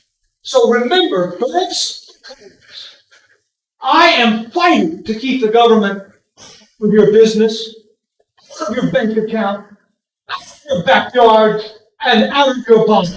And if they bring a law that violates the Constitution, the Declaration of Independence, or anything else that our founding fathers put into place to preserve our liberty, I will fight for you and your grandkids. That's my story.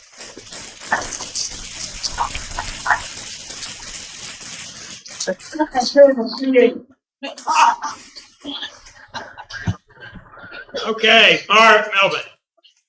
Wade, I agree with everything you said. I'm only kind of here to serve. But my concern is, like I've tried to show you what I wrote down, more picture demand versus time. My concern is get politicians, good politicians like yourself. But if we're over judge, there could be a judge. Thing we've done that flag is that fire flag. Now we're under judgment. The Deuteronomy and Jeremiah. If my people call me by my name, and I don't see any repentance right now. We're still those people. Democrats that are their name on the Democrat, but they're Democrats, so they vote Democrat in the primary. Losing their vote for the Republican. Well, what's your name again, sir? Melvin. Okay, Melvin, let me say this to you. I've written a commentary on the original Hebrew, from the original Hebrew. I understand everything about the Old Testament.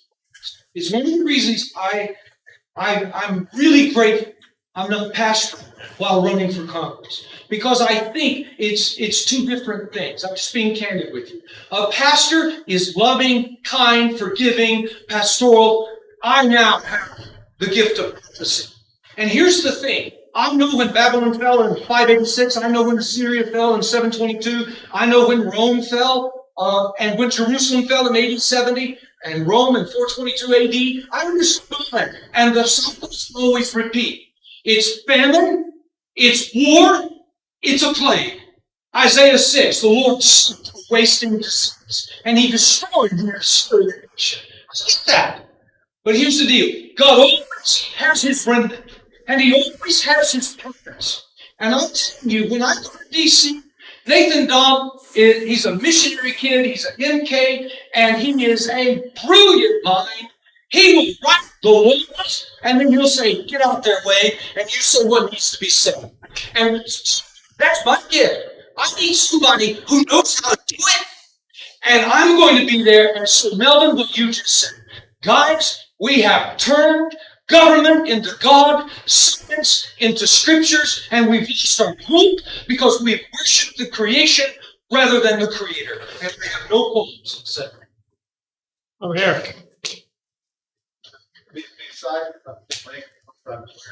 Besides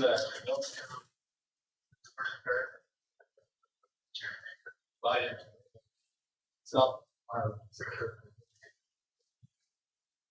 I would fight any limitation for any ghost gun, any self-made gun, period.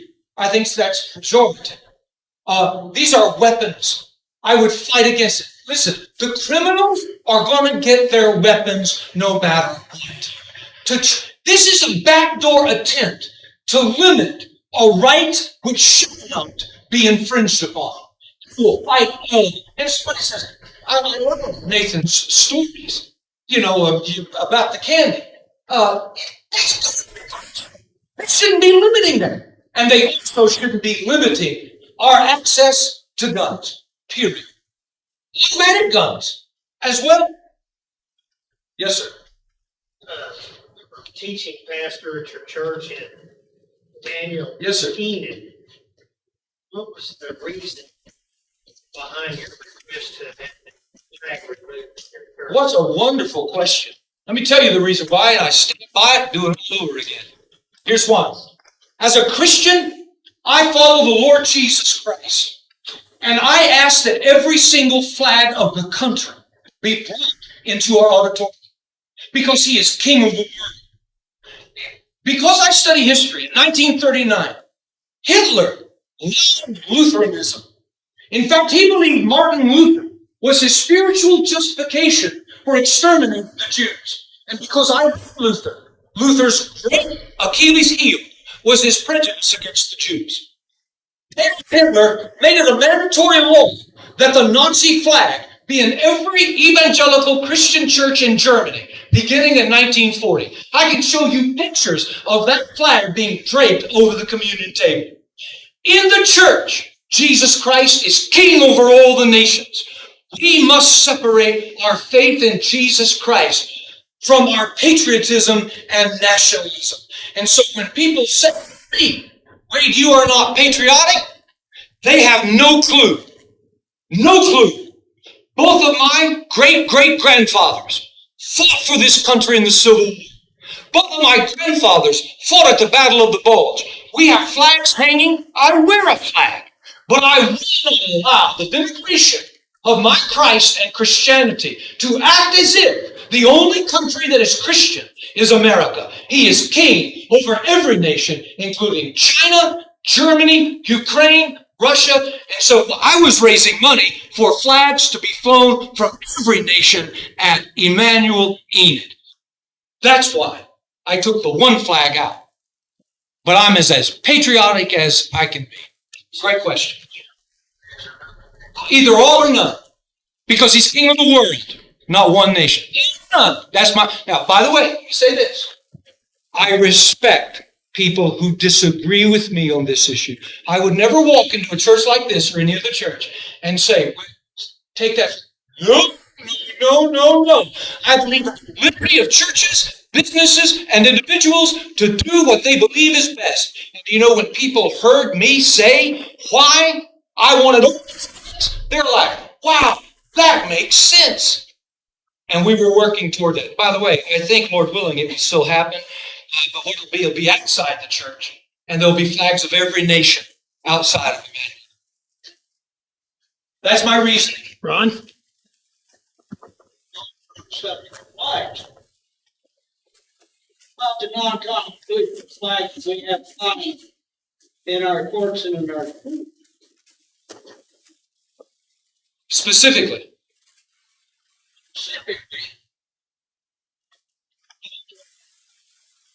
Says that we gotta have proper flags in our courtrooms and particularly in our schools. But yet, the flags that we see, full fringe flag, which is contrary to USC 4 and 925. What's your name, sir? But Wholeheartedly agree. By the way, we have a Christian school at Emmanuel. It's a tremendous school, top-ranked school in Oklahoma privately. We have an American flag. We have a Christian flag. We start every day with a Pledge of Allegiance. Why? Because we're teaching them citizenship in their school. Okay, it's just in corporate worship where it's all the flags. I wrote, when they flew the LGBTQ flag over the United States Capitol, I turned to my wife and said, it's the official flag of this country. I wrote against it, and I believe it's unconstitutional, and I know Nathan, I would fight tooth and toenail from preventing any other flag but the U.S. flag flying. Good question. Who's next? Yes, sir. Joe?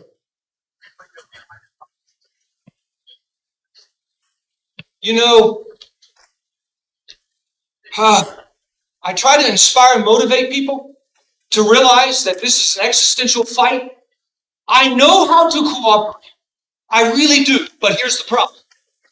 When the Democrats go behind closed doors to pass a $1.5 trillion extension of the budget, don't tell Congress so that congressmen don't even read it before the vote in the middle of the night. Here's the deal. I will go in, maybe Thomas Massey would do this. Genuinely, I would kick that door down. And I would say, you're violating parliamentary procedures, you're violating the Constitution, and then I would talk to every single media outlet and say, how can Americans let this continue? They may arrest me, they may do what they did to the prophet Isaiah, put him in shackles, they may gouge out the eyes. I don't know what they'll do, but I promise you, I will fight to make sure that our country abides by the Constitution. Now, I love what Nathan Dahm says. Nathan Dahm says, I want to hold people accountable because they campaign one way and then they go do something else. Well, I wish my wife were here. She had to go to the city today, but she will tell you, the reason I'm so strong with you guys, I don't want you to vote for me unless you want me strong in DC. And if you don't want anybody strong in DC, don't vote for me. Vote for Frank Lucas. Let him come in and take your guns out. Let him take your money out of your bank. Let him control every aspect of your life. Vote for him. You've got a clear choice. Yes, sir.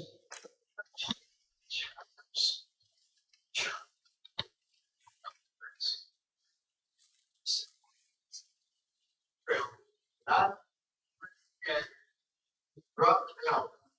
this congregation, he said the amount of bribes, the amount of stuff that was presented to him was working fair, so he did like Joseph got out of there. My question is, has your experience been similar? And if so, how have you navigated that? What's your name? Justin. Justin, very perceptive question. And Justin, I can tell from your question and your heart, you're going to vote for me. Yes, I faced it. Let me tell you.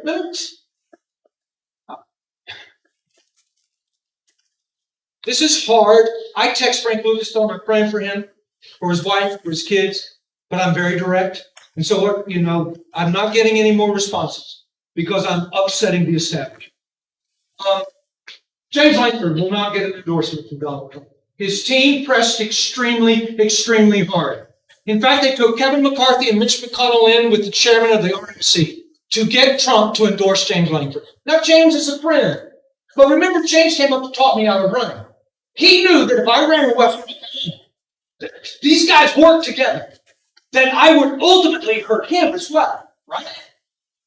Trump refused twice.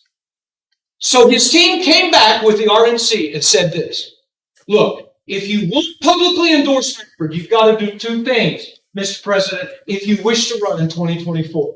You've got to not endorse Jackson Law, and you've got to endorse Frank Lucas, because there's a newbie running against Frank. And anybody that goes in the ballot booth that votes for the newbie is going to hurt James. That's where the endorsement comes from. Now, here's what's interesting. Nathan, this may have been the phone call that they were talking about that I wanted to talk with you about. Everybody knows I love Nathan. Oh, Nathan's my guy. I'm not doing public stuff, but privately I said I'm voting for Nathan. And all my friends are voting against him. Mark Wayne Malton, I talk to him all the time. Okay, I've got T.W. Shannon drove up to see me. I know all these guys against Nathan. Nathan understands the issues. Okay? So, what I was going to say to Nathan on the phone call was this: Nathan, we're up against the establishment. But you know what? God has a way of bringing down tall trees. And Jason, we're in it to win it. And the way things are going, we are seeing people rally. It is it's unbelievable. Kevin McCarthy's going to be flying to Western Oklahoma to campaign for Frank Lucas. Frank Lucas is going to vote for Kevin McCarthy to be Speaker of the House. I give to you my word, I would never vote for Kevin McCarthy to be Speaker of the House. Ever. Okay? It's all backdoor politics, but we're keeping our head to the grindstone. Terry, we're going out, and I think you'll see OK2A endorsement coming soon. By the way, there was one state, Brian had to slip out. Sean, he dropped out. Oh, there's Brian. Brian and I talk, and politics are politics. Here's the thing. As a Christian, Pat, Terry, if a guy comes up to me and points a gun at me and says, "You're wanted or your life," okay, I may choose not to pull my gun, pull out my wallet, give him money, and tell him about Jesus. Because Jesus is my king. If my wife and kids are around me, it's my gun. What's the difference? In one, I'm following the king, told me to turn the other cheek. In the other, I'm the state, protecting citizens. Are you with me? That's why I make a distinction between the responsibilities of the state and the responsibilities of the church. And I know I'm out of time, but here's the difference. The state should close borders, punish evildoers, and not give a dime to anybody in need. The church should forgive everybody, turn the other cheek, and give to the poor. But Democrats split it, and they try to make the state the church. And I look forward to being in the room with Nancy Pelosi for the first time. But punishment. Keith? I've been watching Senator Marjorie Brady trial. Yes. And she's just been real. And that's pretty sad. She was tweeting Brian who come into the White House and riot and everything. That's what they're saying. She tweeted everybody. She's being railroaded. She is being- Yeah, and I like Marjorie. Let me tell you, what would I do? First three things I would do. And I may have to get some help on writing the legislation because I don't know. I'm a newbie in terms of, but I understand history, I understand politics, and I understand leadership. I would get people like Nathan to help in the writing of laws. But here's what I do.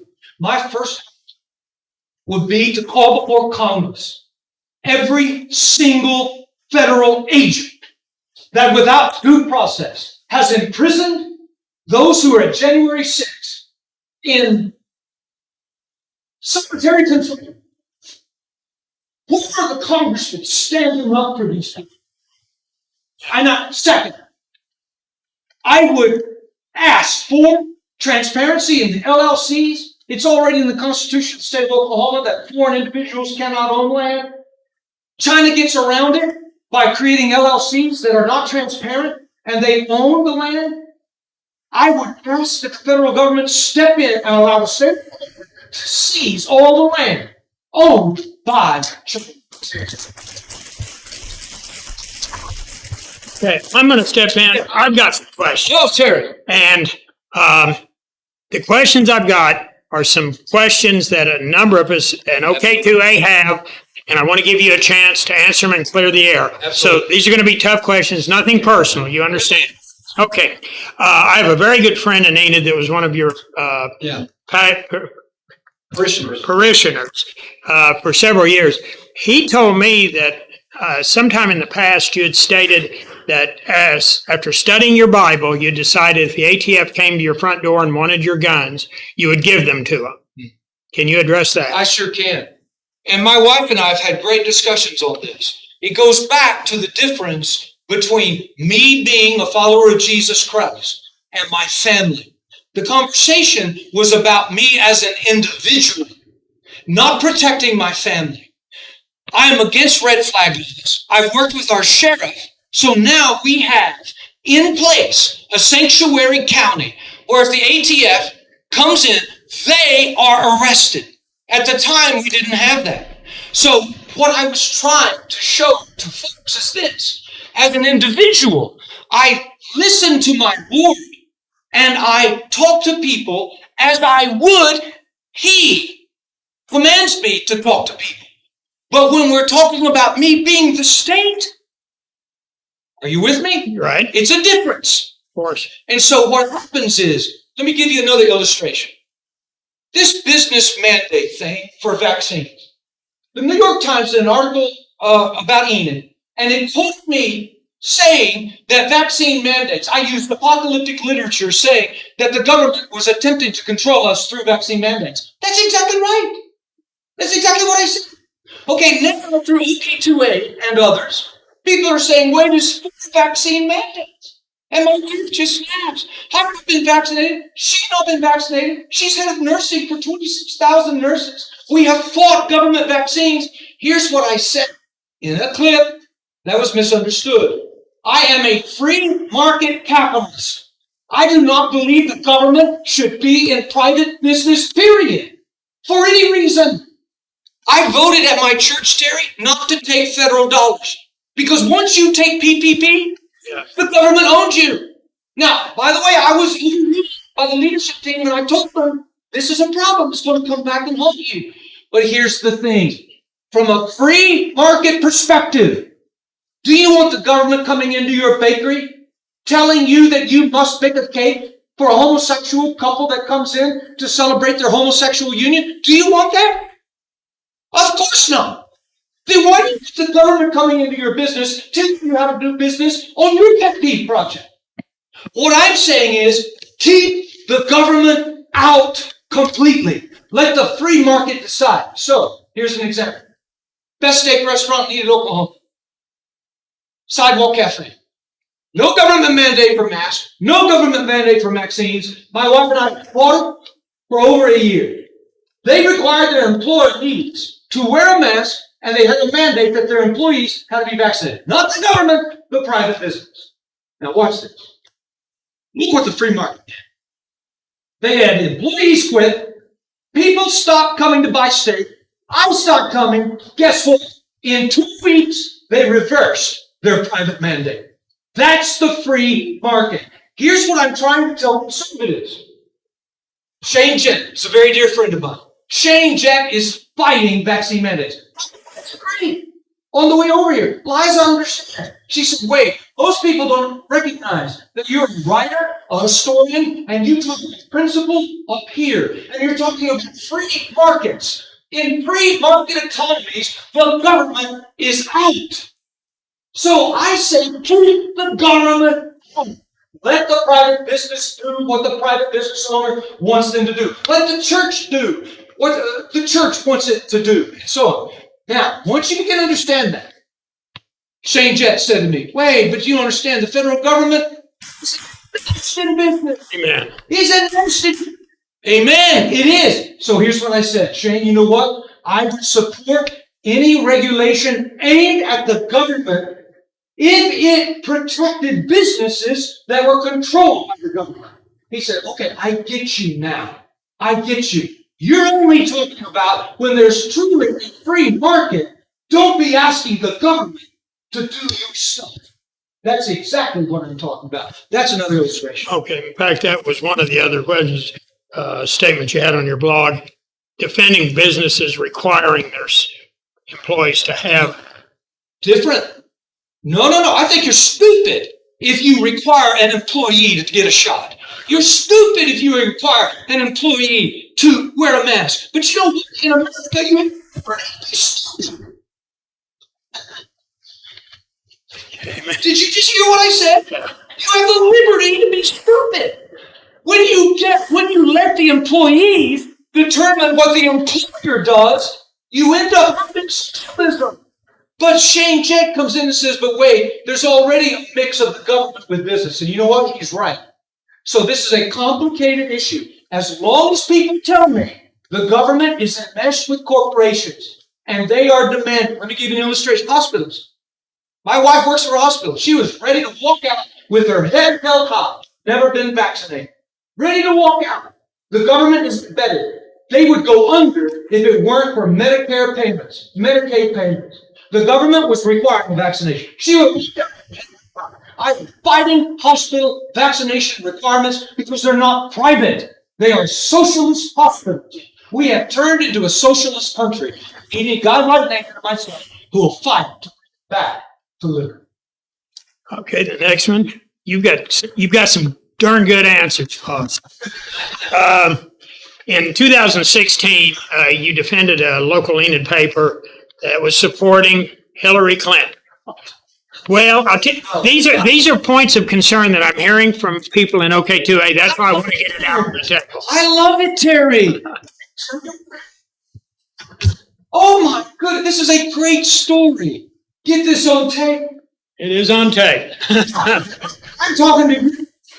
Hillary Clinton was the worst president in the history of the United States of America. Maybe Obama might have succeeded her in terms of policy. But now watch. I've been in Enid for 30 years. I'm a writer. I know everybody. The editor of the Enid News wrote an endorsement for Hillary Clinton. Everybody was furious. Paul Allen, my friend who started Advanced Foods. Paul Allen's quit his subscription. People were angry.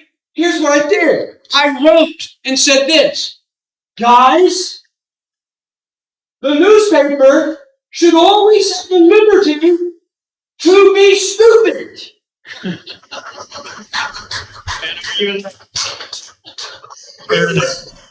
I was defending the newspaper to be stupid.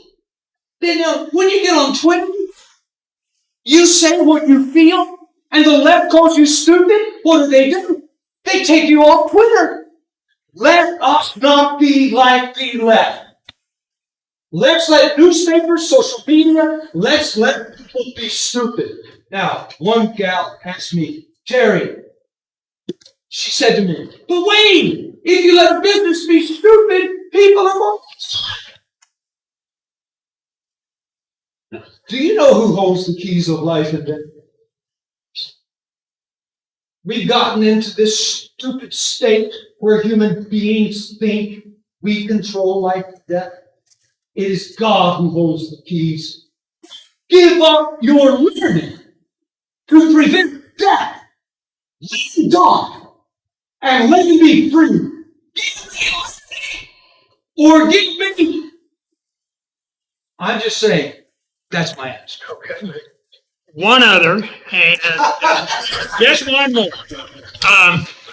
One of your posts on your blog, you encouraged Muslims to bring their cousins to the country and open more mosques. And that's another one of concern. I'll bet he's got a good answer for this.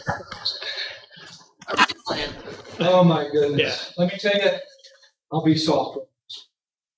I received a call from a family whose family member had been murdered, decapitated in a grocery store in Norman. And they said, Wade, we need your help. And so I traced the murderer to a mosque across from the Baptist General Convention headquarters in Oklahoma City, and traced him to Boston, to the same mosque where the Boston Marathon bomber worshiped. And I titled my post, "We, America, have a problem with terrorism." I got a call from the FBI later that basically said on the dark web, they found my name on a hit list among terrorists. I was fighting against terrorism. In the article, and I won't mention who took it out, the Southern Baptist Convention, the seminary president, Paige Patterson, opened up the seminary for Muslims to get a degree in archaeology. And they didn't even have to profess faith in Jesus Christ. I called out Paige Patterson for that. I led the convention to renounce it. He ended up having to apologize. In an article before it was repudiated and renounced, I wrote a sarcastic article about what happens if a Christian evangelical seminary starts opening up its educational degrees to Muslims who don't even profess faith in Jesus Christ. And in the sarcastic, the 10th line, that starts happening, they'll teach you how to open up mosques in America. So I understand in a political race, people will take things out of context, but I have been known from a fight against radical Islam. Now hang on. I want to give the other side. I have some very dear Muslims who are my friends. Let me give you the name of one. Enes Kanter.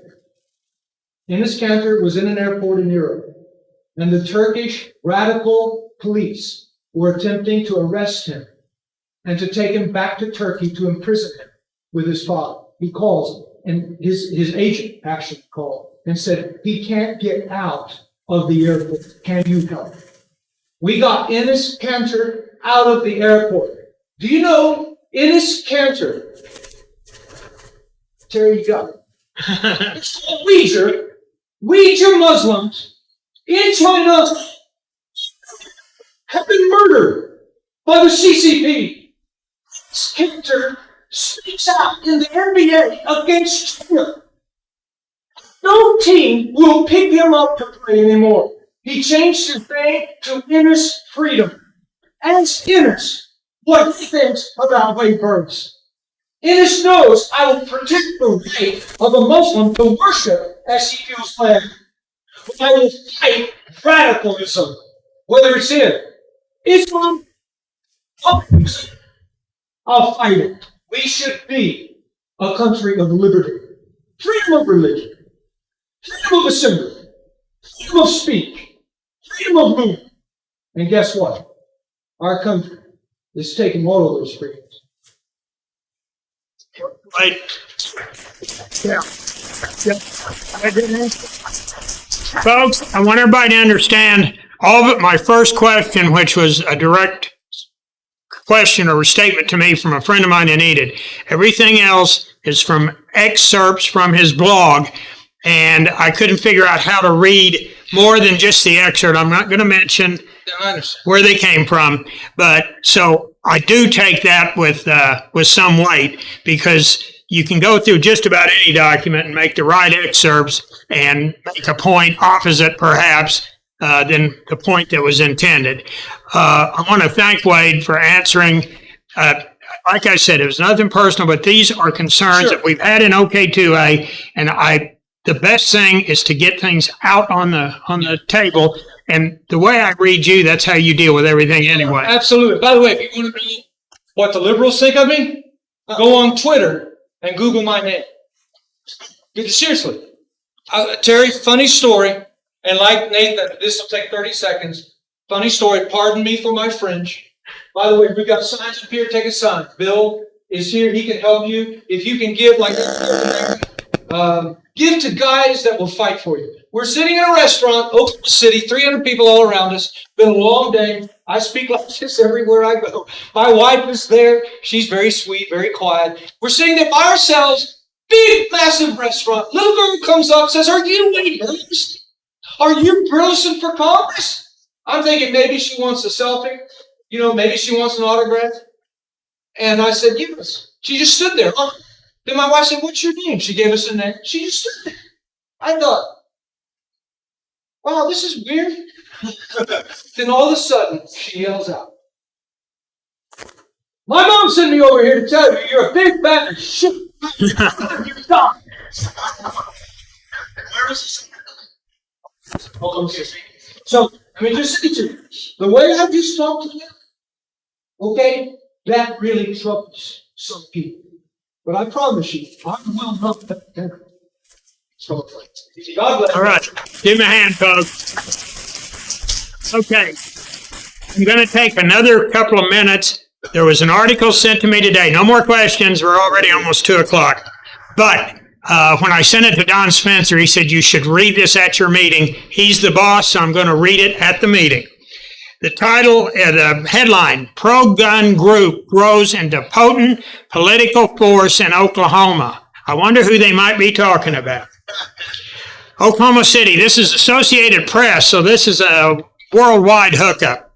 Wayne Shaw seemed to have all the conservative credentials needed to win re-election to his state Senate seat in Oklahoma 2 years ago. The mild-mannered pastor with deep ties to the community had a solidly conservative voting record during his 8 years in office.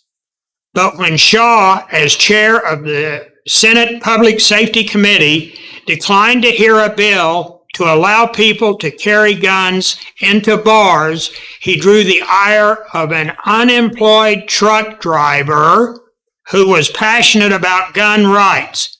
The angry gun advocate, Don Spencer, belonged to a local pro-firearms group. In short order, he and his friends recruited a Republican challenger for Shaw, held a fundraiser in his district, and helped defeat the incumbent in the primary.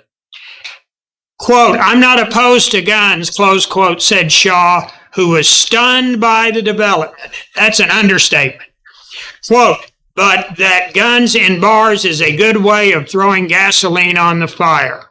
Total misrepresentation of the bill. Spencer's feat is an example of a phenomenon in red states where the Republican Party is moving further and further to the right.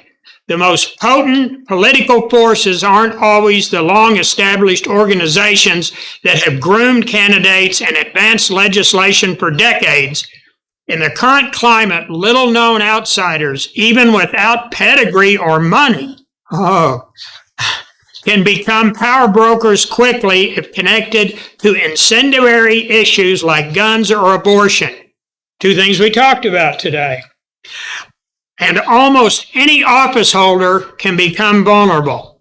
Few at the Oklahoma State Capitol had even heard of Spencer when he started advocating for pro-gun laws, but now he is a formidable presence in the building. Another understatement. The 62-year-old from Meridian, a small town about 40 miles from Oklahoma City, is warmly welcomed by senior Republicans, and he often sets up camp in legislators' offices to help and helps draft legislation. By At bill signing ceremonies, Spencer can often be seen flashing a smile among the lawmakers thanking the governor. Political hopefuls seek him out, and he gives them a 7-page questionnaire to fill out to determine whether they might receive an endorsement. In the 5 years since Spencer took over the group, the Oklahoma Second Amendment Association has grown from a handful of chapters to more than 50. K County was number 4, January of 2020. More than 50. Set up its own political action committee and begun branching out into other right-wing causes like stopping vaccine mandates and limiting discussion of race in schools. Another misstatement. 2 other misstatements.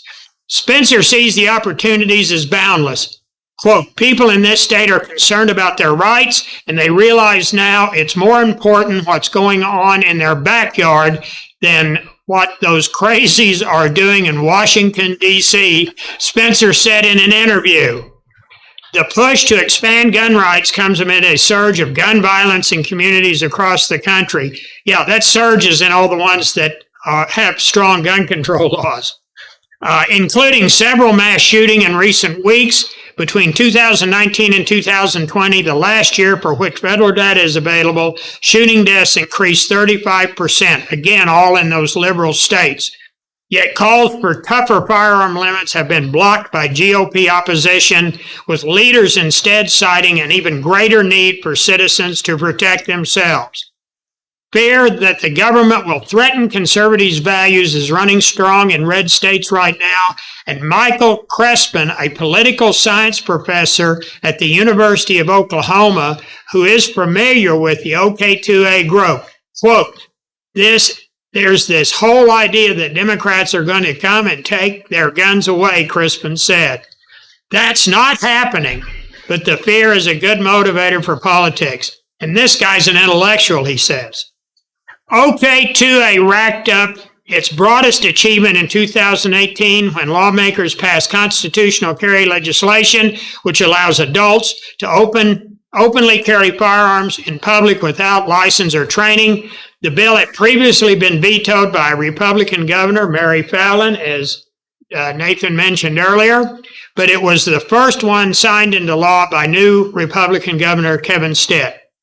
This year, the group is pushing to allow people to carry guns on college campuses, at sporting events, at county and state fairs, despite opposition from pro-business groups like the Chamber of Commerce. While Republican politics had been moving rightward already, the COVID-19 pandemic, make that China pandemic, has boosted the role of conservative interest groups buoyed by resistance to health restrictions. Even meetings in thinly populated rural counties can draw more than 50 people. We got 54 in here today, so he must have been talking about K County, with hundreds more tuned into live streams online. I hope so. Fundraising is rising sharply. OK2A raised nearly $40,000 in 2019, $83,000 in 2020, and more than $122,000 last year. According to state campaign finance data, much of the money is spent online ads and for booths at gun shows. Records show Spencer had started drawing a salary of about $30,000 each of the last 2 years. He's the only paid person in OK2A. He did this for 6 or 7 years without a penny of pay. $30,000 a year. You'd make that much at McDonald's. They do have influence out there, especially in Republican primaries, said Gary Jones, former chair of the Oklahoma Republican Party, where they have their greatest success is low turnout races where they can mobilize and turn out a bigger percentage of their supporters. Tensions sometimes flare between OK2A and the party's established leaders. When the leader of the Senate expressed concerns last year over a bill designed to protect Oklahoma from federal overreach, Spencer called for him to step down and quickly summoned almost 1,000 people to the Capitol to protest. Yeah, some of us were here. Yeah. Earlier this year, a Senate Republican, Lonnie Paxton, complained that Spencer went too far when he declared at a rally, quote, "We went at the ballot box so we don't have to go to the ammo box. That was a paraphrase quote from an ex-slave intellectual named Frederick Douglass. If you know who Frederick Douglass is, that's a shortened version of his quote. Guy was born a slave, and he ended up hanging out with presidents. An amazing guy.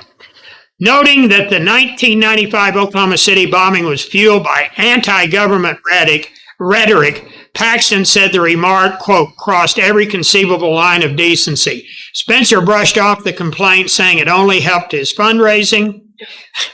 Republican candidates and office holders regularly asked to speak to the group's chapter meetings. Where are we at today? With speeches typically including a healthy dose of fiery anti-government rhetoric. I love it.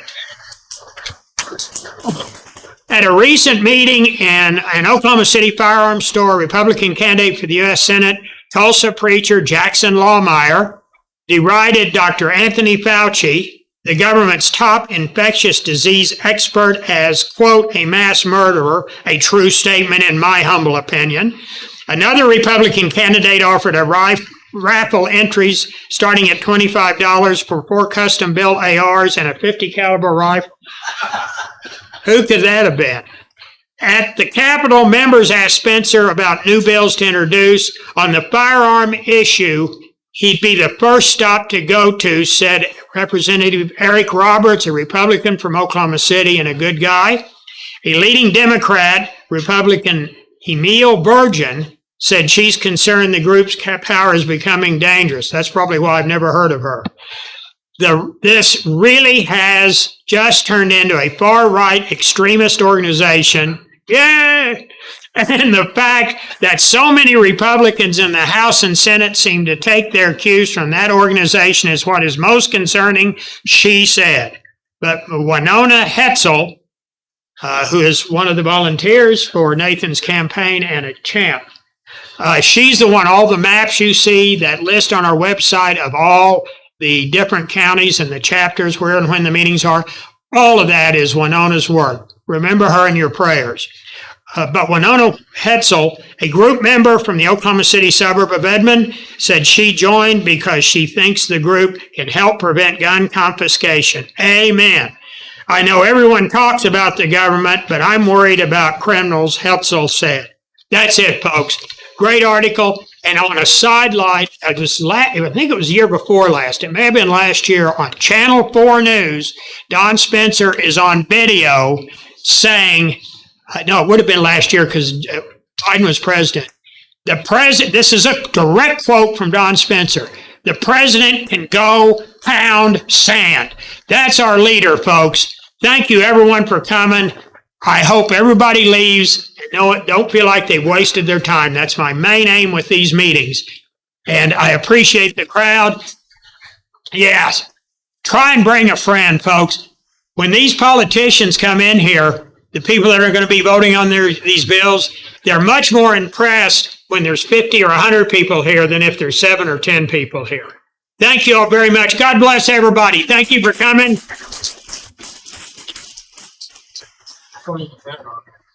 Yeah.